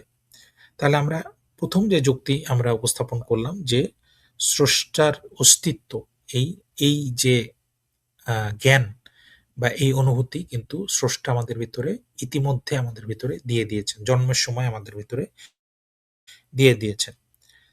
কিন্তু মানুষ এই অনুভূতিটাকে ভুলে যায়। কেন ভুলে যায়? কারণ সে যখন বিভিন্ন সামাজিক অবস্থায় যখন সে বড় হয়, সে যদি একটা নাস্তিক পরিবারে জন্মগ্রহণ করে বা বেড়ে ওঠে বা সে এমন একটা পরিবেশে সে বড় হচ্ছে যেখানে তার চারিপাশে সবাই নাস্তিক বা সে YouTube এ, Facebook এ, সোশ্যাল মিডিয়াতে যে জিনিসগুলা দেখছে সেগুলা নাস্তিকতার পক্ষে। তখন তার এই অনুভূতিটা তখন নষ্ট হয়ে যায়। তখন সে বিশ্বাস করতে শুরু করে যে স্রষ্টার কোনো উপস্থিতি নেই। কিন্তু বাস্তবতা হচ্ছে এটাই যে অবশ্যই একজন স্রষ্টা রয়েছে কিন্তু সেই জ্ঞানটা তার মধ্যে থেকে হারিয়ে যায়। তাহলে এই ফিতরাত বা সহজাত প্রকৃতি সম্পর্কে রাসূল সাল্লাল্লাহু আলাইহি ওয়াসাল্লামের বেশ কিছু গুরুত্বপূর্ণ হাদিস রয়েছে। এই হাদিসগুলো মূলত প্রমাণ করে যে প্রত্যেকটা মানুষ জন্মগতভাবে সে নিষ্পাপ এবং এক আল্লাহর প্রতি বিশ্বাস স্থাপনের যোগ্যতা নিয়ে সে জন্মায়। এবং সবচেয়ে প্রসিদ্ধ হাদিসগুলি নিচে দেয়া হলো। প্রধান হাদিসটি হচ্ছে সহিহ বুখারী এবং মুসলিমে এখানে ফিতরাতের সম্পর্কে সবচেয়ে শক্তিশালী দলিল আবু হুরায়রা রাদিয়াল্লাহু তাআলা আনহু থেকে বর্ণিত। রাসূল সাল্লাল্লাহু আলাইহি ওয়াসাল্লাম বলেছেন, প্রত্যেক নবজাতকই ফিতরাত বা ইসলাম এবং আল্লাহর একত্বের উপরে প্রকৃতগতভাবেই বিশ্বাস নিয়ে জন্মগ্রহণ করে। অতঃপর তার পিতামাতা তাকে ইহুদি, খ্রিস্টান বা অগ্নিপূজারী হিসেবে গড়ে তোলে। এখন সমস্যা হচ্ছে যে সে জন্মের পরে তার পিতামাতা যেই ধর্ম তারা অনুসরণ করে সেই বিশ্বাস অনুযায়ী তাদেরকে গড়ে তোলে। তখন তার যে অরিজিনাল বিশ্বাস আল্লাহর একত্ববাদের প্রতি বিশ্বাস, এই বিশ্বাসটা আস্তে, আস্তে হারিয়ে যায়। এই হাদিসটি এসেছে সহিহ বুখারী এবং মুসলিমে। এখানে বলা হয়েছে যে পরিবেশ বা লালন-পালন মানুষের এই বিশুদ্ধ প্রকৃতিকে পরিবর্তন করে দেয়। কিন্তু জন্মগতভাবে সে থাকে আ আ স্বচ্ছ এবং পবিত্র। চতুষ্পদ প্রাণীর উদাহরণ আ পরবর্তী অংশে আল্লাহর রাসূল সাল্লাল্লাহু আলাইহি ওয়াসাল্লাম একটি চমৎকার উদাহরণ দিয়েছেন। যেমন একটি যেমন একটি চতুষ্পদ পশু যখন একটি পূর্ণাঙ্গ বাচ্চা জন্ম দেয়, তখন কি তোমরা তার মাঝে কোনো কানকাটা বা খুঁতযুক্ত বাচ্চা দেখতে পাও? অর্থাৎ বাচ্চাটি নিখুঁতভাবে জন্মায়, পরে মানুষ তার কান কাটে। অর্থাৎ আল্লাহ রসুল বলছেন, রসুল সাল্লাল্লাহু আলাইহি ওয়াসাল্লাম বলছেন যে একটি বাচ্চা কিন্তু নিখুঁতভাবে জন্মগ্রহণ করে। কিন্তু পরবর্তীকালে তাকে তার শরীরের বিভিন্ন অংশ হয়তো কোনো একটা আঘাতের কারণে বা কোনো মানুষ তাকে তার এই জিনিসটা শারীরিক যে নিখুঁত যে শারীরিক অবয়ব ছিল এটা নষ্ট করে দেয়। তাহলে প্রকৃতিগতভাবে সে কিন্তু একদম নিষ্পাপ হিসেবে জন্মগ্রহণ করে। তার ভিতরে কোনো খুঁত থাকে না। কিন্তু পরবর্তীকালে এই খুঁতগুলা মানুষের জীবনে চলে আসে। তাহলে আমরা যখন জন্মগ্রহণ করেছিলাম তখন কিন্তু আমরা একটা মুসলিম হিসেবেই জন্মগ্রহণ করছি। প্রত্যেকটা শিশু। অর্থাৎ সে আল্লাহর একত্ববাদের উপরে বিশ্বাস নিয়ে জন্মগ্রহণ করে। সে আল্লাহর অনুগত হয়ে জন্মগ্রহণ করে। কিন্তু পরবর্তীকালে তার পরিবারের বিশ্বাসের কারণে সেই বিশ্বাস থেকে সরে আসে এবং অন্যান্য বিশ্বাসে বিশ্বাসী হওয়া শুরু করে।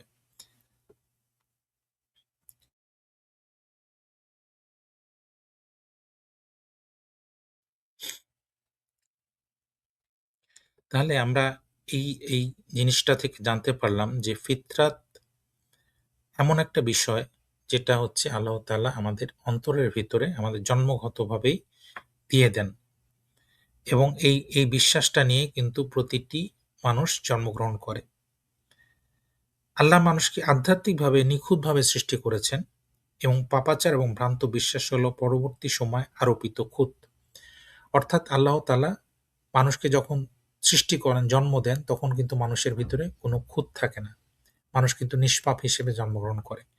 কিন্তু পরবর্তীকালে তার সামাজিক প্রভাবে, তার পারিবারিক প্রভাবে বিভিন্ন কারণে মানুষ কিন্তু সে অন্যায় কাজগুলা দেখে এবং শিখে এবং সে তখন কিন্তু তার বিশ্বাস কিন্তু পরিবর্তন হয়ে যায়।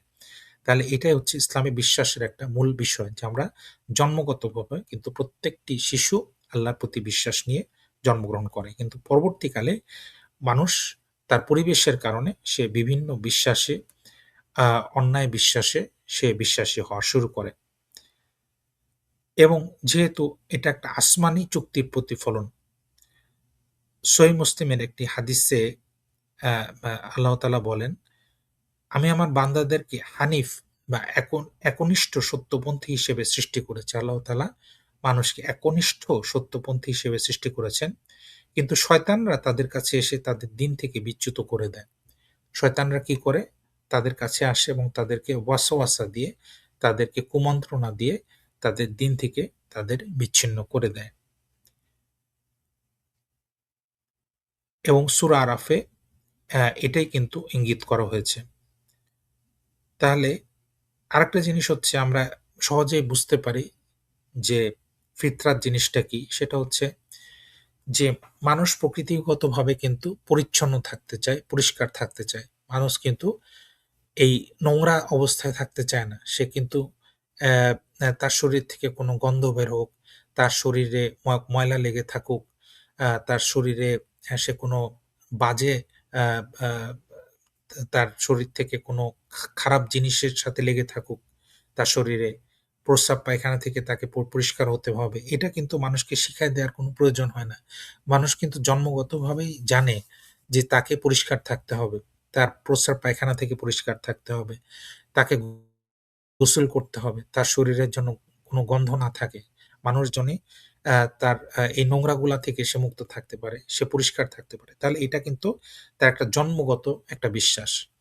তাহলে প্রশ্ন হচ্ছে যদি কোনো স্রষ্টা না থাকতো তাহলে এই যে জ্ঞানগুলা মানুষের কাছে কিভাবে আসলো? যেহেতু নাস্তিকরা বলে যে কোনো স্রষ্টা নেই। তাহলে কোন জিনিসটা ভালো, কোন জিনিসটা খারাপ এটা হচ্ছে মানুষ নিজেই তা নির্ধারণ করে। তাহলে একজন মানুষ যদি নির্ধারণ করে যে পরিষ্কার থাকা ভালো, তাহলে এটা তার জন্য ভালো। আর যদি আরেকজন মনে করে যে পরিষ্কার থাকার প্রয়োজন নাই, নোংরা থাকতে হবে, তাহলে সেটাও কি ভালো? অধিকাংশ মানুষ বলবে যে না সেটা ভালো না। অর্থাৎ মানুষ প্রকৃতিগতভাবেই বিশ্বাস করে যে মানুষকে পরিষ্কার-পরিচ্ছন্ন থাকতে হবে। তাকে শারীরিকভাবে পরিষ্কার-পরিচ্ছন্ন থাকতে হবে। এটা কিন্তু একটা ফিতরাতি বিশ্বাস। তাহলে ফিতরাতির তাৎপর্য আমরা কি দেখলাম এখানে? একটা হচ্ছে জন্মগতভাবে সত্য। কোন মানুষ জন্মগতভাবে পাপী নয়।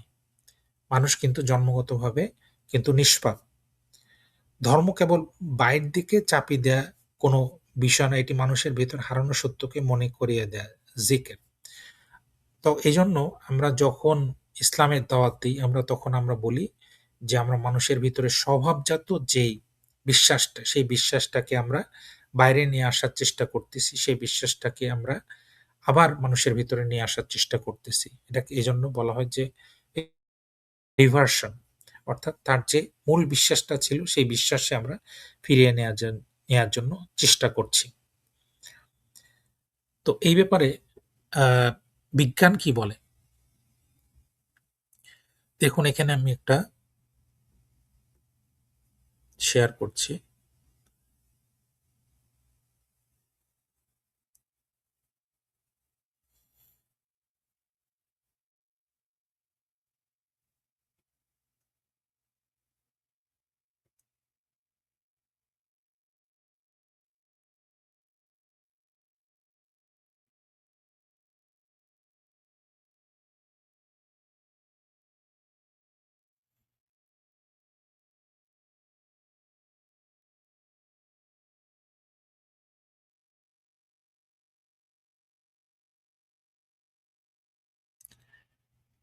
এখানে একটা অক্সফোর্ড ইউনিভার্সিটি থেকে প্রকাশিত একটা আর্টিকেল সেখানে বলছে humans predisposed to believe in God and afterlife.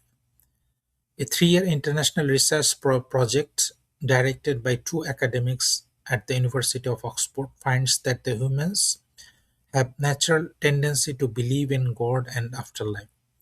অর্থাৎ আমরা কি জানলাম যে মানুষ স্বভাবগতভাবেই কিন্তু ঈশ্বরে বিশ্বাস করে। এটা কিন্তু বৈজ্ঞানিকরা কিন্তু এটা কথা বলছেন। কারণ অক্সফোর্ড ইউনিভার্সিটিতে একটা ৩ বছর ব্যাপী একটা প্রজেক্ট হয়েছে। সেখানে ২ জন বিজ্ঞানী গবেষক তারা অক্সফোর্ড ইউনিভার্সিটি তারা কিন্তু গবেষণা করেছেন এবং তারা গবেষণা করে তাদের ফলাফল হলো এটাই। তারা বলছেন যে মানুষের ভিতরে ন্যাচারালি কিন্তু তারা কিন্তু ঈশ্বরে বিশ্বাস করে, গডে বিশ্বাস করে এবং মৃত্যুর পরবর্তী জীবনে কিন্তু তারা বিশ্বাস করে। এটা কিন্তু স্বভাবগতভাবেই মানুষের ভিতরে রয়েছে।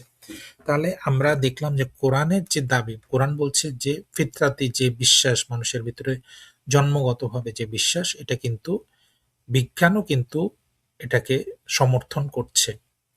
সুতরাং যারা মনে করেন যে বৈজ্ঞানিক জিনিসগুলোর উপরে তারা বিশ্বাস রাখেন, তারা কিন্তু কখনোই কিন্তু ডিনাই করতে পারবেন না যে মানুষের ভিতরে স্বভাবজাতভাবে ঈশ্বরের ধারণাটা রয়েছে, ঈশ্বরের বিশ্বাস রয়েছে।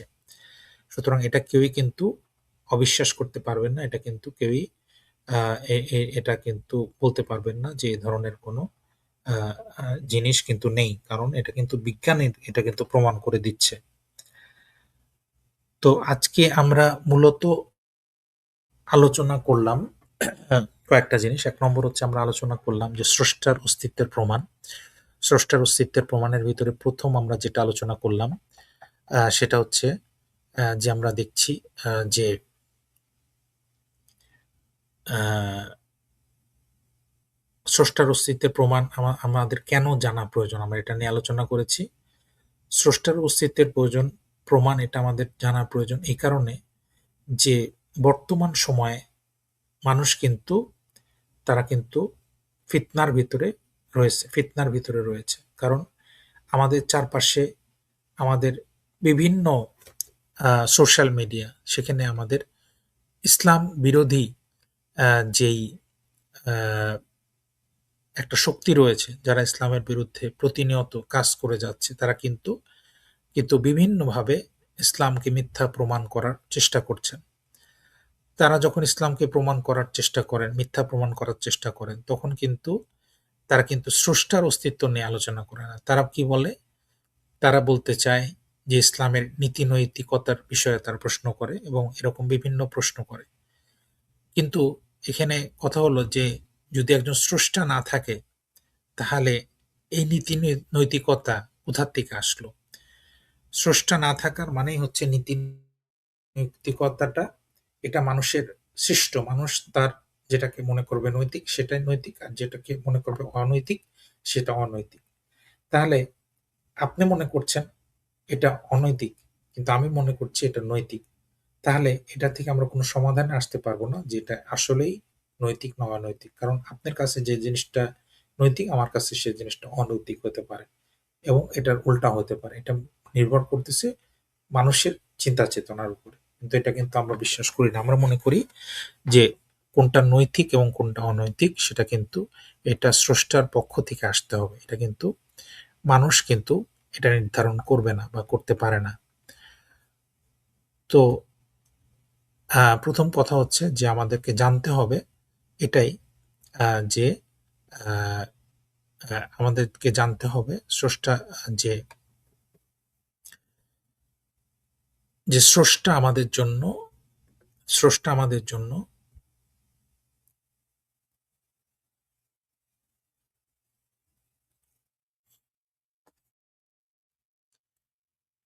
আমাদের জন্য কোন মানদণ্ড আমাদের জন্য নির্ধারণ করেছেন যে নৈতিকতা এবং অনৈতিকতার ব্যাপারে। যেটা স্রষ্টা বলছেন যে যেটা নৈতিক সেটাই নৈতিক এবং স্রষ্টা যদি বলেন এটা অনৈতিক তাহলে সেটা অনৈতিক। এটা কিন্তু মানুষ কখনো নির্ধারণ করতে পারে না বা মানুষ সেটা বলতে পারে না যে এটা নৈতিক বা এটা অনৈতিক। এবং এই নৈতিকতা অনৈতিকতার উপরে নির্ধারণ করে কিন্তু এটা বলা যাবে না যে স্রষ্টার উপস্থিতি রয়েছে বা স্রষ্টার উপস্থিতি নেই। এটা কিন্তু কখনোই কেউ দাবি করতে পারে না যে স্রষ্টার উপস্থিতি নেই এই নৈতিকতার উপরে আ আ নির্ধারণ করে। যেমন একটা উদাহরণ দিয়ে বলি, যা যে যারা স্রষ্টাকে বিশ্বাস করে না বাংলাদেশে, তারা মূলত দেখা যায় যে তারা ইসলাম বিদ্বেষী। তারা বলতে চায় যে আ যেহেতু আমরা ইসলামের এই বিষয়গুলোতে আমরা দেখছি যে আ সেটা নৈতিকতা বিরোধী। তাদের কাছে মনে হচ্ছে এটা নৈতিকতা বিরোধী, তাই স্রষ্টার অস্তিত্ব নেই। কিন্তু এতে কিন্তু প্রমাণ হয় না যে স্রষ্টার অস্তিত্ব আছে কি নেই। যেমন ইসলামে একাধিক বিয়ের অনুমতি দেয়া আছে। আল্লাহ তাআলা কিন্তু একাধিক একের অধিক বিয়ের অনুমতি দেয়া আছে। এটা এখন কোনো অমুসলিম বা নাস্তিক তার কাছে মনে হতে পারে যে এটা অনৈতিক। কিন্তু এতে কিন্তু কখনোই প্রমাণিত হয় না যে স্রষ্টার অস্তিত্ব নেই। স্রষ্টার অস্তিত্ব আছে কি নেই সেটার আলোচনা সম্পূর্ণ ভিন্ন এবং এই আলোচনাটা সম্পূর্ণ ভিন্ন। ১ম কথা হচ্ছে আমাদের ১ম জিনিসটা জানতে হবে যে স্রষ্টার অস্তিত্ব আছে কিনা? স্রষ্টার অস্তিত্ব যদি থাকে তাহলে সেই স্রষ্টার বৈশিষ্ট্য কি তা আমাদের জানতে হবে। স্রষ্টা কেন আমাদেরকে সৃষ্টি করলেন তা আমাদের জানতে হবে। স্রষ্টা আমাদেরকে যে এই পৃথিবীতে পাঠিয়েছেন তার কোনো উদ্দেশ্য আছে কিনা সেটা আমাদের জানতে হবে এবং আমাদেরকে তিনি আমাদের কাজের জন্য তিনি আমাদেরকে কোনো বিচারের সম্মুখীন করবেন কিনা, আমাদের পরকাল আছে কিনা এটা আমাদেরকে জানতে হবে। তো এগুলো হচ্ছে আমাদের সবচেয়ে গুরুত্বপূর্ণ প্রশ্ন। নীতি নৈতিকতা আসবে স্রষ্টার কাছ থেকে। স্রষ্টা যেটা বলবেন সেটাই নৈতিক। আর স্রষ্টা যেটা মনে করেন অনৈতিক সেটাই কিন্তু অনৈতিক। সুতরাং স্রষ্টার অস্তিত্ব আ আছে কিনা সেটা কিন্তু আ আমাদের আলোচনার বিষয় আজকে। একজন প্রশ্ন করেছেন স্রষ্টা এবং আল্লাহর ভেতরে পার্থক্য কি? স্রষ্টা এবং আল্লাহর ভিতরে কোনো পার্থক্য নেই। আপনি স্টেজে আসতে পারেন এবং এটা আমরা আলোচনা করতে পারি।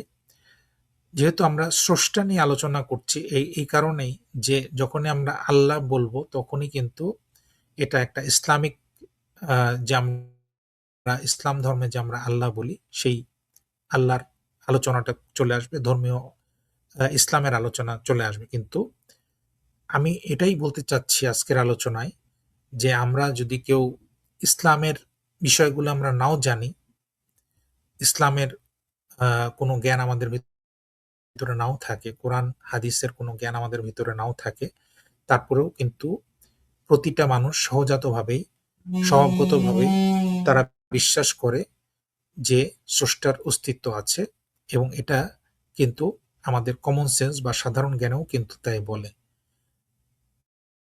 এবং এটা বৈজ্ঞানিকভাবেও এই কথাটা প্রমাণিত হয়েছে যে মানুষ কিন্তু স্বভাবগতভাবে বিশ্বাস করে যে একজন স্রষ্টা রয়েছে, স্রষ্টার অস্তিত্ব রয়েছে। এবং আহ, আহ, আমি অনুরোধ করব কারোর যদি কোনো প্রশ্ন থাকে তাহলে অবশ্যই আপনারা আসুন, স্টেজে আসুন, স্টেজে এসে আপনারা কথা বলুন, তাহলে আমরা এ ব্যাপারে একটা ফলপ্রসূ আলোচনা ইনশাল্লাহ করতে পারবো ইনশাল্লাহ।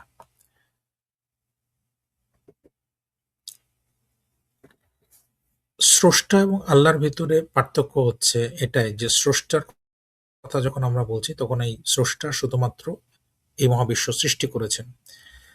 আর আল্লাহ তাআলা তিনি শুধু স্রষ্টা না, তার সাথে আল্লাহ তাআলার আরো অনেক গুণাবলী রয়েছে। আল্লাহ তাআলা তিনি সকল কিছু দেখেন, তিনি সকল কিছু জানেন, তিনি সকল ক্ষমতার উৎস, তিনি সর্বশক্তিমান, তিনি পরম করুণাময়, তিনি একজন সর্বোচ্চ বিচারক, তিনি শাস্তি প্রদান করবেন এবং তিনি এই মহাবিশ্বটাকে ধরে রেখেছেন।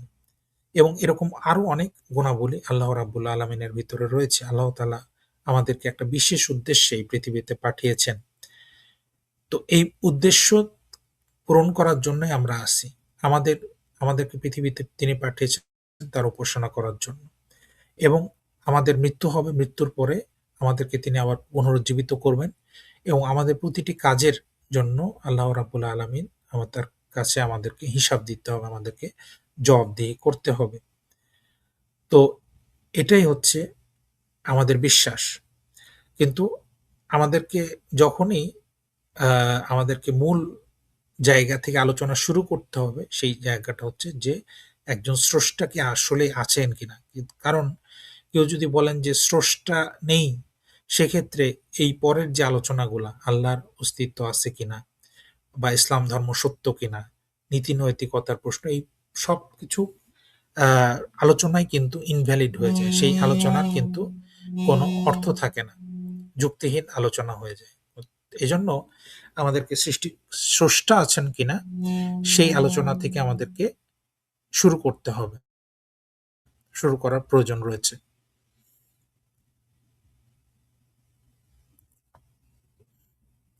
তাহলে আমরা আলোচনা করছিলাম যে প্রথম আমরা আলোচনা করলাম আজকে যে কেন আমাদের জানতে হবে যে একজন স্রষ্টা আছেন কিনা। যদি স্রষ্টা না থাকেন তাহলে আমাদের এই পৃথিবীতে আমাদের কোনো উদ্দেশ্য নেই। আমরা শুধুমাত্র আমাদের যেমন ইচ্ছা তেমন আমরা আমাদের জীবনকে পরিচালনা করব এবং আমরা মারা যাব এবং মারা যাওয়ার সাথে সাথে আমাদের সবকিছু শেষ। তাহলে আমাদের জীবনের কোনো বিশেষ কোনো উদ্দেশ্য কিন্তু নেই। শুধুমাত্র আমাদের খাওয়া, আমাদের ঘুমানো, আমাদের বেঁচে থাকা, আমাদের অন্যান্য কাজগুলা করা। That's it. আমাদের কোনো জীবনের কোনো উদ্দেশ্য নেই।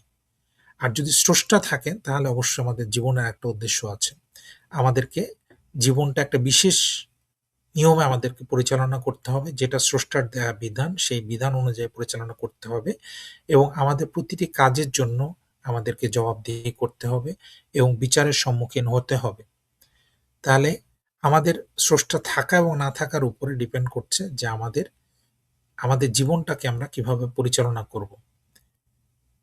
অতএব এটা আমাদের একটা গুরুত্বপূর্ণ প্রশ্ন যে স্রষ্টা আছে কিনা। কোথা থেকে আমরা আসলাম? আমরা যেকোনো বিষয়ে আমরা কিন্তু প্রশ্ন করি। তাহলে এই প্রশ্নটা আমাদের গুরুত্বপূর্ণ প্রশ্ন যে কোথা থেকে আমরা আসলাম? এই প্রশ্নটা কিন্তু আমাদের করতে হবে। সুতরাং স্রষ্টার অস্তিত্ব আছে কিনা এটা আমাদের জানার প্রয়োজন আছে। আর আরেকটা হচ্ছে যে বর্তমান সময়ে আমাদের সন্তান, আমাদের ছোটরা যখন কোনো প্রশ্ন নিয়ে আসবে আমাদের কাছে, তখন আমাদের কিন্তু এর উত্তর দিতে হবে। আমাদের নিজের ঈমানকে তাজা করার জন্য আমাদের জানার প্রয়োজন আছে যে স্রষ্টার উপস্থিতি আসলেই আছে কি নেই। এবং ২ নম্বর আমরা যেটা আলোচনা করলাম সেটা হচ্ছে যে প্রমাণ, স্রষ্টার উপস্থিতির প্রমাণ। কোনগুলিকে আমরা প্রমাণ হিসেবে গ্রহণ করব? এখন কেউ যদি বলে আমরা স্রষ্টাকে দেখতে চাই, সেটা কি লজিক্যাল না ইললজিক্যাল? সেটা অবশ্যই ইললজিক্যাল। কারণ আমরা সেই স্রষ্টাকে বিশ্বাস করি যিনি সময় এবং এই জগৎকে সৃষ্টি করেছেন। অতএব সময় এবং জগৎকে যিনি সৃষ্টি করেছেন, তিনি কিন্তু সময় এবং জগৎ দ্বারা আবদ্ধ নন। সময় এবং জগতের ঊর্ধ্বে। আর আমরা কিন্তু সময় এবং জগৎ দ্বারা আবদ্ধ। আমাদের সীমানা হচ্ছে এই সময় এবং জগৎ। সুতরাং আমরা আমাদের এই সীমিত অনুভূতি দিয়ে, সীমিত দৃষ্টি দিয়ে আমরা কিন্তু সেই অসীমকে আমাদের পক্ষে দেখা সম্ভব নয়। এবং স্রষ্টা যদি আমাদের সামনে উপস্থিত হতেন, তাহলে কিন্তু আমাদের ভিতরে কোনো ফ্রি উইল বা স্বাধীন ইচ্ছাশক্তি থাকতো না। আমরা কিন্তু শুধুমাত্র তার আদেশকে মানা ছাড়া আমাদের আর কোনো দ্বিতীয় কোনো কিছু করার কোনো সামর্থ্য থাকতো না। এবং ৩ নম্বর আমরা যে স্রষ্টার আ প্রমাণের ব্যাপারে আমরা যে গুরুত্বপূর্ণ আলোচনা করলাম সেটা হচ্ছে যে ফিতরাত সম্বন্ধে আমরা আলোচনা করেছি যে মানুষের ভেতরে স্বভাবগতভাবেই এটা রয়েছে। মানুষ বিশ্বাস করে যে আমাদের একটা ফিতরাত রয়েছে। আমাদের একটা আ প্রকৃতিগতভাবে আমাদের একটা বিশ্বাস রয়েছে যে একজন আল্লাহ আছেন। প্রকৃতিগতভাবে আমাদের বিশ্বাস রয়েছে যে কোনটা সঠিক এবং কোনটা ভুল। গতভাবে আমরা জানি যে চুরি করাটা একটা অপরাধ। যখন একটা ছোট্ট শিশু সেও কিন্তু জানে যে চুরি করা একটা অপরাধ, একটা খারাপ কাজ। এটা সে কোথা থেকে জানলো? এটা কিন্তু সে জন্মগতভাবেই এটা তার ভিতরে জ্ঞান দেয়া হয়। প্রকৃতিগতভাবে জানি আমরা যে আমরা পরিচ্ছন্ন থাকতে হবে। আমাদের প্রস্রাব পায়খানার পরে আমাদেরকে পরিষ্কার হতে হবে। আমাদেরকে গোসল করতে হবে। আমাদের শরীরে দুর্গন্ধ যাতে না হয় সেটা কিন্তু আমরা প্রকৃতিগতভাবে আমরা জানি যে এই জিনিসগুলা থেকে আমাদের মুক্ত থাকতে হবে, আমাদের পরিচ্ছন্ন থাকতে হবে। তাহলে এই যে জ্ঞান, এই জ্ঞানটা আমাদের কাছে কিভাবে আসলো? এই জ্ঞানটা কিন্তু খোদা প্রদত্ত। এই জ্ঞানটা আমাদের ভিতরে আমাদের জন্মের সময় কিন্তু আমাদের ভেতরে দেয়া আছে। জন্মগতভাবেই। এবং কোরআনও কিন্তু এই কথা বলছে যে এই বিশ্বাসগুলি আমাদের ভিতরে অলরেডি দেয়া আছে। আর বিজ্ঞান কি বলছে? বিজ্ঞান কিন্তু বলতেছে অক্সফোর্ড ইউনিভার্সিটি থেকে যেই গবেষণা হয়েছে তারা বলছে যে মানুষ কিন্তু জন্মগতভাবেই বিশ্বাস করে যে একজন ঈশ্বর রয়েছে, গড রয়েছে বা একজন স্রষ্টা রয়েছে যিনি এই মহাবিশ্বের সবকিছু সৃষ্টি করেছেন।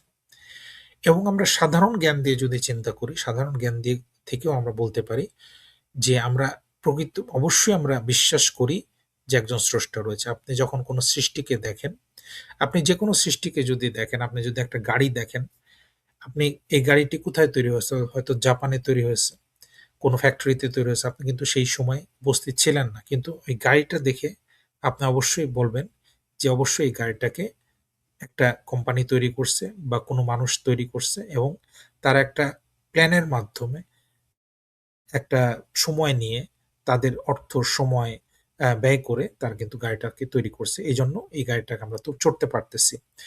এটা যেহেতু আমরা তৈরি হওয়া দেখি নাই, তাই কিন্তু আমরা কখনো বলব না যে এই গাড়িটা কখনো তৈরি হয় না বা এই গাড়িটা কেউ তৈরি করে নাই। তাহলে আমাদের সাধারণ জ্ঞান থেকেও আমরা বলতে পারি যে অবশ্যই যেহেতু এই মহাবিশ্ব আছে, মহাবিশ্বকে সৃষ্টি করা হয়েছে, অতএব এই সৃষ্টির পেছনে অবশ্যই একজন স্রষ্টার উপস্থিতি রয়েছে। তো আজকের মতো আমি এটাই আলোচনা করলাম। ইনশাআল্লাহ আমাদের ইচ্ছা আছে যে প্রতি রবিবার বাংলাদেশ সময় রাত ৮টায় আমরা আলোচনা শুরু করব। আ এবং এটা ধারাবাহিকভাবে আমরা বিভিন্ন বিষয়ের উপর আলোচনা করব ইনশাআল্লাহ। তো ১ম আমরা আলোচনা শুরু করলাম স্রষ্টার অস্তিত্বের প্রমাণ এই বিষয়ে এবং ভবিষ্যতে ইনশাআল্লাহ আমরা এই আলোচনাটাকে আমরা আরো বৃদ্ধি করব এবং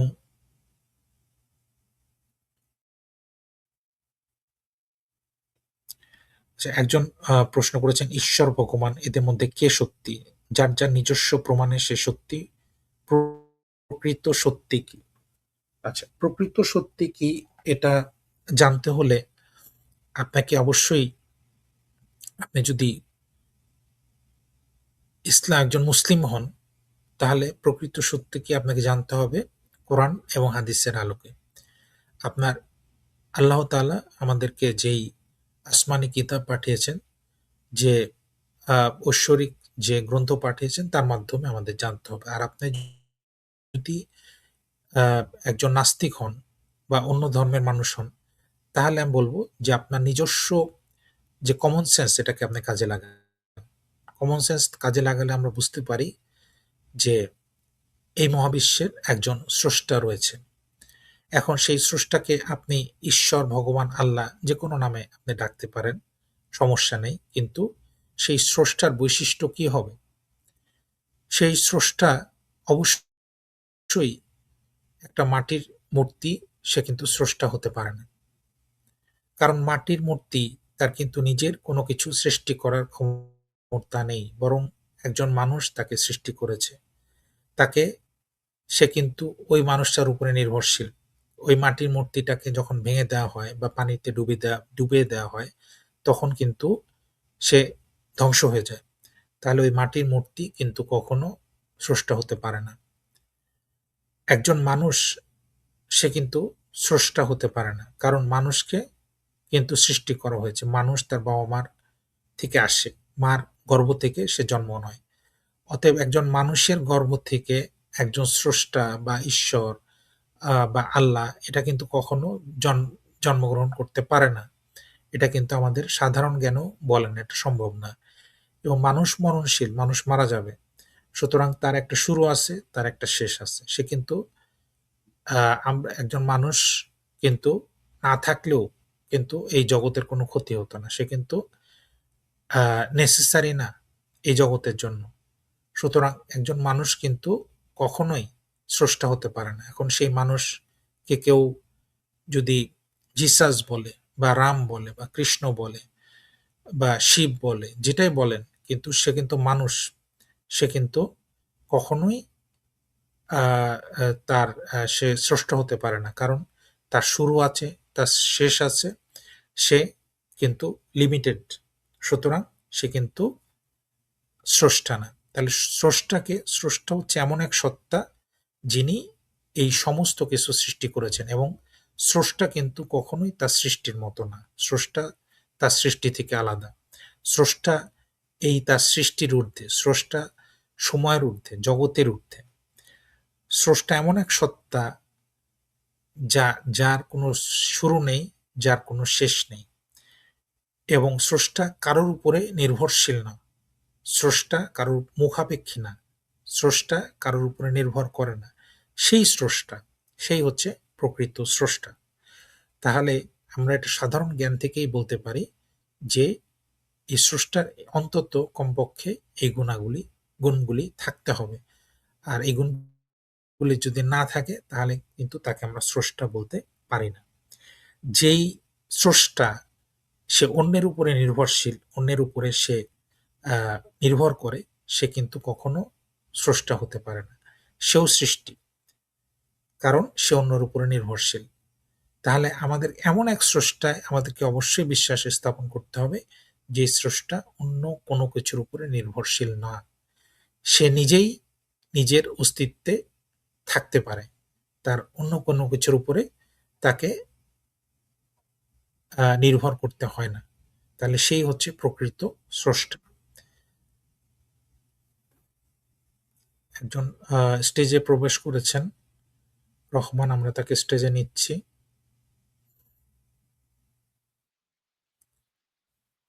জি, রহমান বলেন। আসসালামু আলাইকুম। ওয়ালাইকুম আসসালাম। জি, আমি আসলে কোরআন শরীফের যে একটা আয়াত সম্পর্কে জানতে চাচ্ছিলাম, সেটা হচ্ছে সূরা ফাতির ১ হুম। নম্বর আয়াত। আপনাদের কাছে কোরআন শরীফ আছে? আচ্ছা, আপনি কি আল্লাহ বিশ্বাস করেন? জি, জি, বিশ্বাস করি। আচ্ছা, তাহলে আপনার আল্লাহ তাআলা আপনি একজন মুসলিম? জি, জি, আচ্ছা। তাহলে আপনি কি বিশ্বাস করেন যে কোরআন আল্লাহর পক্ষ থেকে নাজিল হয়েছে? জি, বিশ্বাস করি। আচ্ছা। তাহলে আপনার আমি আজকের যে টপিক সে টপিকের উপরে আলোচনাটা রাখতে চাই। টপিকটা হচ্ছে যে আমরা আলোচনা করছিলাম যে জি। স্রষ্টার অস্তিত্বের প্রমাণ। তো এই ব্যাপারে আপনার কোনো মন্তব্য আছে কিনা?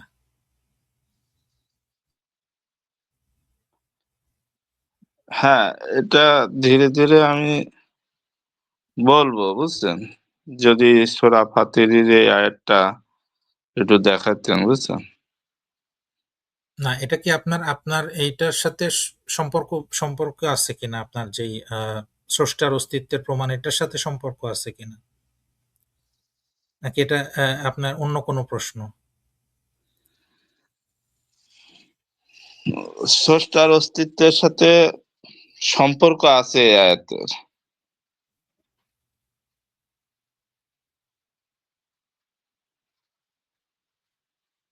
হুম। কত নম্বর সূরা এটা? সূরা ফাতিরের ১ নম্বর আয়াত।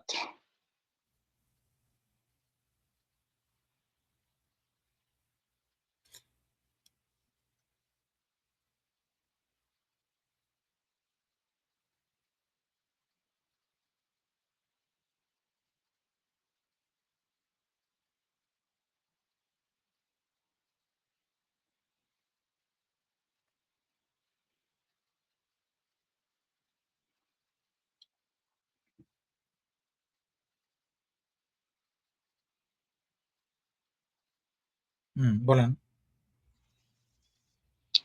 এখানে বলা হয়েছে যে আল্লাহ ফেরেশতাদেরকে ডানা বিশিষ্ট করে সৃষ্টি করেন, হ্যাঁ? এখানে ২, ৩, ৪ পাখা বিশিষ্ট আছে না ২, ২ আচ্ছা, পাখা বিশিষ্ট, ৩, ৩ পাখা বিশিষ্ট?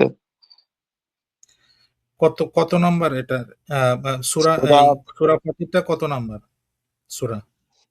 সূরা ফাতিরের নাম্বারটা তো আমার ৩৫, ৩৫ নম্বর সূরা।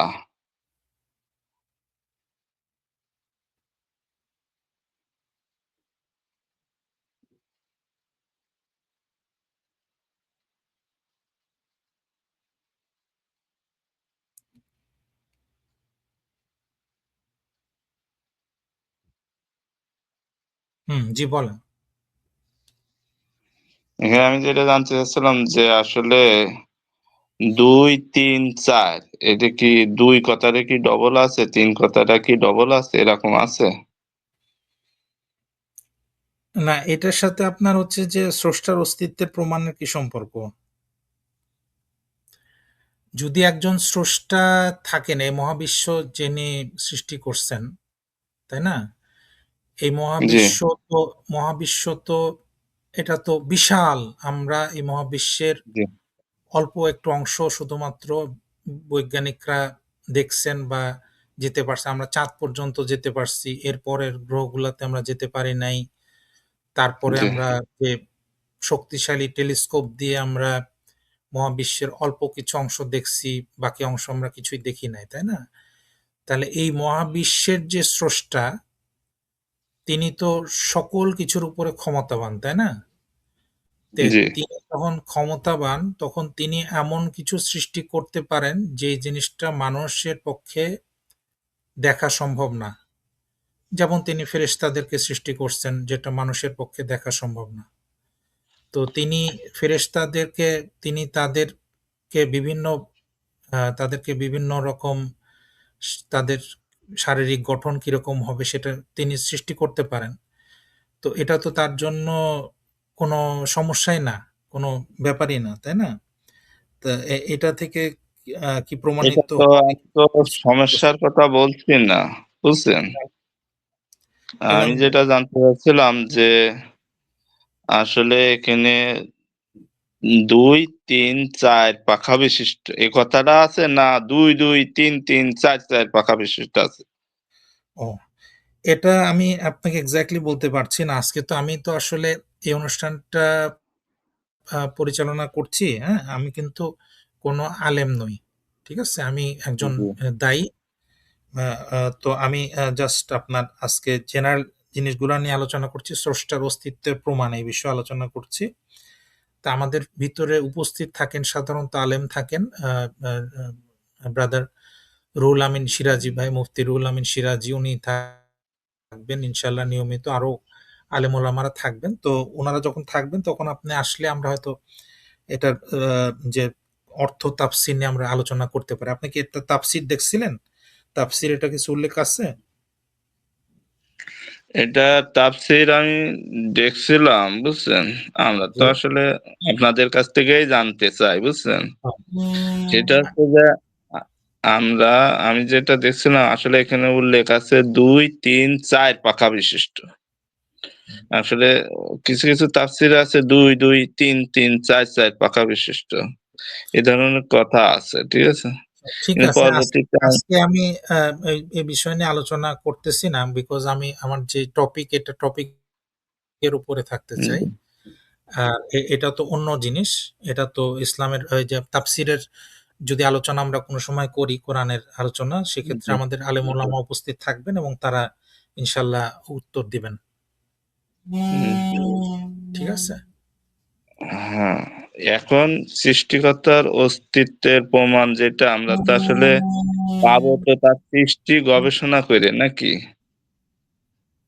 মনে করেন হ্যাঁ, তার সৃষ্টি গবেষণার মাধ্যমে আমরা যেটা পাবো এবং কোরআনের আয়াতের সাথে মিলায়ে যেটা দেখবো, বুঝছেন?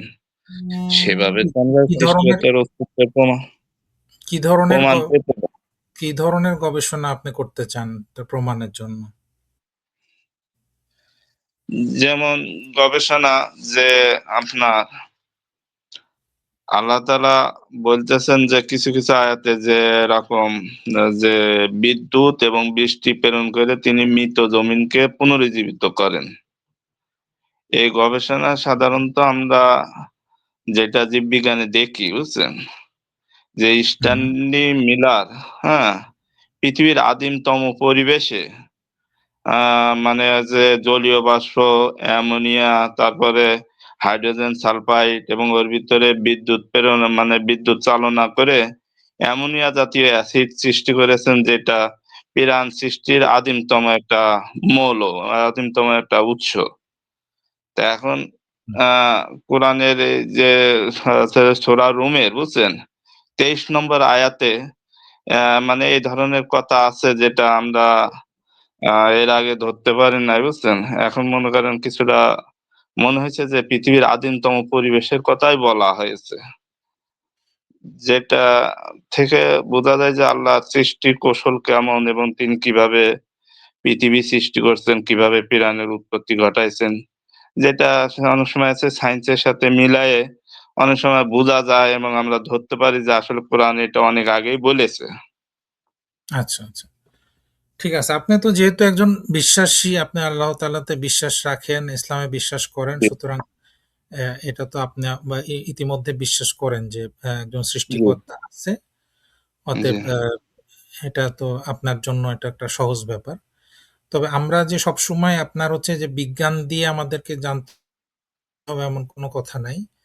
আমরা না যারা বিশ্বাসী আমরা হুম, কোরআনের আয়াত যেটা বিজ্ঞানের সাথে মিলে যাবে, বুঝছেন? সেটা কি আমরা নিতে পারবো হুম। না? কোরআন আমরা দিয়ে আমরা বিজ্ঞান মেলাবো? না, কোরআন দিয়ে আমরা আমাদের মুসলিম হিসেবে আমাদের অবস্থানটা হবে যে বিজ্ঞান বিজ্ঞানকে মানদণ্ড আমরা ধরি না। আমরা কোরআনকে মানদণ্ড ধরি। কোরআনের জি, সাথে যদি বিজ্ঞান মিলে আমরা আমিও সেই বলি যে আমিও বলি যে কোরআনটাই মানদণ্ড, বুঝছেন? জি, জি, জি। কোরআনের সাথে যে জিনিসটা মেলবে, বুঝছেন? জি। সায়েন্সে সেই জিনিসটা কি নেওয়া যায় না? তাই আমি সে হ্যাঁ, কথা বলছি। অবশ্যই নিতে পারি, অবশ্যই নিতে পারি। তবে আমাদের একটা জিনিস মনে রাখতে হবে যে সেটা হচ্ছে যে বিজ্ঞানের শেষ কথা বলে কিছু নাই। কারণ বিজ্ঞান জি, সর্বদা পরিবর্তনশীল। আজকে বিজ্ঞান আজকে একটা জি, গবেষণার কথা বলতেছে। আবার আগামীকাল এটা চেঞ্জ হয়ে যেতে পারে। পরশুদিন আরেকটা হতে পারে। প্রতি বছর বিজ্ঞানের নতুন, নতুন গবেষণা হচ্ছে। সুতরাং এটা ভবিষ্যতে চেঞ্জ হতে পারে। সুতরাং বিজ্ঞানটাকে আমাদের সেইভাবেই নিতে হবে যে বিজ্ঞান সর্বদা পরিবর্তনশীল। তো সেই হিসেবে আমরা বিজ্ঞানটাকে দেখি এবং এটাই বাস্তবতার সাথে সামঞ্জস্যপূর্ণ। হুম। তো আচ্ছা, ঠিক আছে। ঠিক আছে। রহমান ভাই, হ্যাঁ, ধন্যবাদ আপনি উপস্থিত হওয়ার জন্য। আর এটা নিয়ে আমরা যদি আলোচনা করি ভবিষ্যতে, যদি মাওলানা সিরাজি সাহেব থাকলে আমরা এটা তাফসীর নিয়ে হয়তো আ অর্থ বা তাফসীর নিয়ে আমরা আলোচনা করব। আমি আজকে একটু আমাদের যে মূল পয়েন্ট এটার উপর পয়েন্টে থাকতে চাচ্ছিলাম। তো ধন্যবাদ ভাই আচ্ছা, আপনি উপস্থিত হওয়ার জন্য। জি। আচ্ছা, আসসালামু আলাইকুম। আচ্ছা। তো আমাদের সাথে যুক্ত হয়েছিলেন রহমান ভাই। আমরা একটু আলোচনা করলাম। আচ্ছা, এখানে কমেন্টসে একজন ভাই লিখছেন যে, "আপনি বাচ্চাদের মতো কিছু কমন কথা বলছেন যার কোনো ভিত্তি নেই। আপনি যেই প্রমাণে আল্লাহকে সত্যি বলছেন সেই একই ধরনের প্রমাণে হিন্দু হিন্দু ভগবানকে সত্যি বলছে। পার্থক্য কোথায়?" হ্যাঁ, পার্থক্য অবশ্যই আছে। কারণ আল্লাহ তারা যদি বলেন যে তারা একজন হিন্দুও যদি বলেন যে, "আমি সেই ঈশ্বরকে বিশ্বাস করি যে ঈশ্বর এই মহাবিশ্বে সবকিছু সৃষ্টি করেছেন।" যে ঈশ্বর আ আ যিনি যার যার ক্ষমতা হচ্ছে এমন যে তাকে কোনো কিছুর উপরে নির্ভর করতে হয় না। সে কারোর উপরে মুখাপেক্ষী নয়। সে কারোর কাছে নির্ভরশীল নয়। সে কারোর কোনো কিছুর উপরে নির্ভর না করেই আমাদেরকে সৃষ্টি করতে সক্ষম এবং আমাদের এই মহাবিশ্বকে পরিচালনা করতে সক্ষম। তার সৃষ্টি করার জন্য তিনি কোনো কিছুর উপরে নির্ভরশীল নন। সেই ঈশ্বরে যদি একজন হিন্দুও বলে যে আমি বিশ্বাস করি, তাহলে আমি তার সাথে একমত হব। আমার কোনো সমস্যা নেই। কিন্তু একজন হিন্দু যদি বলে যে ঈশ্বর, সে একজন মানুষ। সে একজন মানুষের একজন নারীর গর্ভে জন্মগ্রহণ করছে, একজন পিতার কাছ থেকে আসছে এবং সে মানুষের মতো জীবনযাপন করতেছে। সে তার তার প্রয়োজন আছে। যেমন খাবারের প্রয়োজন আছে, তার বাথরুমে যাওয়ার প্রয়োজন আছে। তাকে আঘাত করলে সে আঘাতপ্রাপ্ত হয়। তার চিকিৎসার প্রয়োজন আছে। তার মানে কি? তার মানে হচ্ছে সেই ঈশ্বর, সে কিন্তু আ কন্টিনজেন্ট, অর্থাৎ সে কিন্তু মুখাপেক্ষী। সে মানুষের উপরে মুখাপেক্ষী, সে প্রকৃতির উপরে মুখাপেক্ষী। সে কিন্তু স্বয়ংসম্পূর্ণ নয়। তাহলে যে স্বয়ংসম্পূর্ণ নয় তাকে কিন্তু আমার যে সাধারণ জ্ঞানে আমরা বলতে পারি সে কিন্তু ঈশ্বর নয়। তাহলে যে কেউ, সে হিন্দু হতে পারে, খ্রিস্টান হতে পারে, যে কেউ যদি এরকম দাবি নিয়ে আসে তাহলে কিন্তু আমরা সাধারণ জ্ঞানেই বলতে পারি সে কিন্তু ঈশ্বর নয়। আর যদি বলে যে সেই ঈশ্বর, যেটাকে আমরা বলছি যে সে পরম ঈশ্বর যিনি কারোর উপরে নির্ভরশীল নন, সেই ঈশ্বরকে কিন্তু আমাদের মেনে নিতে কোনো সমস্যা নেই। এবং আমরা যখন আল্লাহকে বলি, আল্লাহ রাব্বুল আলামিন তার গুণাবলী আমরা যখন বলি, তখন আমরা সূরা ইখলাসের এই ৪ টি আয়াত আমরা উল্লেখ করি। বিসমিল্লাহির রহমানির রহিম। কুল হুয়াল্লাহু আহাদ, অর্থাৎ আল্লাহ এক, অদ্বিতীয়, আল্লাহুস সামাদ, আল্লাহ তাআলা অমুখাপেক্ষী, তিনি কারো উপরে মুখাপেক্ষী নন। লাম ইয়ালিদ ওয়া লাম ইউলাদ, তিনি কোনো সন্তান জন্ম দেননি বা তিনি কারো থেকে জন্মগ্রহণ করেননি। ওয়ালাম ইয়াকুল্লাহু কুফুয়ান আহাদ, অর্থাৎ তিনি এই সৃষ্টির কোনো কিছুর মতো নন। স্রষ্টা স্রষ্টার মতো, স্রষ্টা সৃষ্টির মতো নয়। এই ৪ টি গুণাবলী যখন আমরা দেখি এবং এটা যে কেউ যদি এই ৪ টি গুণাবলীকে স্বীকার করে, তাহলে তার সাথে আমার একমত হতে কোনো সমস্যা নেই যে আমরা সেই একই ঈশ্বরে বা একই খোদায় বা একই আল্লাহতে আমরা বিশ্বাস করি। তো এটাই হচ্ছে আমাদের বিশ্বাস এবং এই বিশ্বাসটা যৌক্তিক একটা বিশ্বাস। আপনি যদি এটাকে খণ্ডন করতে পারেন তাহলে আমি বলব যে আপনি লাইভে আসেন। লাইভে এসে আপনারা আলোচনা করেন। আর কোনো পার্সোনালি আমি চাবো যে আপনারা কাউকে আ আঘাত করে কথা বলবেন না। বিশেষ করে আলেম ওলামাদের ব্যাপারে। আ তাহলে কিন্তু আ আমরা কিন্তু বাধ্য হব যে আপনাদের স্টেজ থেকে সরায় দেওয়ার জন্য। কারণ আমরা একটা স্টেজে আমরা একটা ডেকোরাম মেইনটেইন করব। যেখানে কোনো ব্লাসফেমি করা, আল্লাহ এবং আল্লাহর রাসূলকে অপমান করে কোনো কথাবার্তা যারা যদি কেউ বলে, তাহলে কিন্তু ভাই আমরা আপনার সাথে আলোচনা করব না। আমরা একটা সুন্দর একটা পরিবেশে কথা বলতে চাই। একটা সুন্দর আ আ একটা পরিবেশে আমরা ইসলামের দাওয়াত আমরা দিতে চাই। তো পরিশেষে আমার সবার কাছে আমার এটাই আহ্বান থাকবে, আসুন আমরা এক আল্লাহকে আমরা মেনে নেই এবং এই আল্লাহকে মেনে নেয়ার ভেতরে কিন্তু এটা কিন্তু যুক্তিতে, প্রমাণে কোনোভাবেই এটাকে ডিনাই করা সম্ভব না যে এক আল্লাহর অস্তিত্ব রয়েছে এবং এই আল্লাহকে মেনে নেয়ার ভিতরেই আমাদের ইহকাল এবং পরকালে আমাদের সাফল্য নিহিত রয়েছে। সুতরাং আল্লাহ রাব্বুল আলামিন আমাদের সকলকে আ আল্লাহর আ আল্লাহর উপর বিশ্বাস আনার এবং সে বিশ্বাসের উপর অবিচল থাকার তৌফিক দান করুন। আ তো আজকে আ কেউ জয়েন করেননি। একজন জয়েন করেছিলেন। আমরা উনার সাথে কিছুটা কথা বললাম। ইনশাআল্লাহ ভবিষ্যতে আমরা আরো যারা অতিথি জয়েন করলে তাদের সাথে আমরা কথা বলবো এবং অনুষ্ঠানটাকে এগিয়ে নিয়ে যাওয়ার জন্য চেষ্টা করব। ইনশাআল্লাহ পরবর্তী রবিবার বাংলাদেশ সময় রাত ৮টায় ইনশাআল্লাহ পরবর্তী আ স্ট্রিম নিয়ে আমরা হাজির হব। আমাদের জন্য দোয়া করবেন। আসসালামু আলাইকুম ওয়া রাহমাতুল্লাহি ওয়া বারাকাতুহু।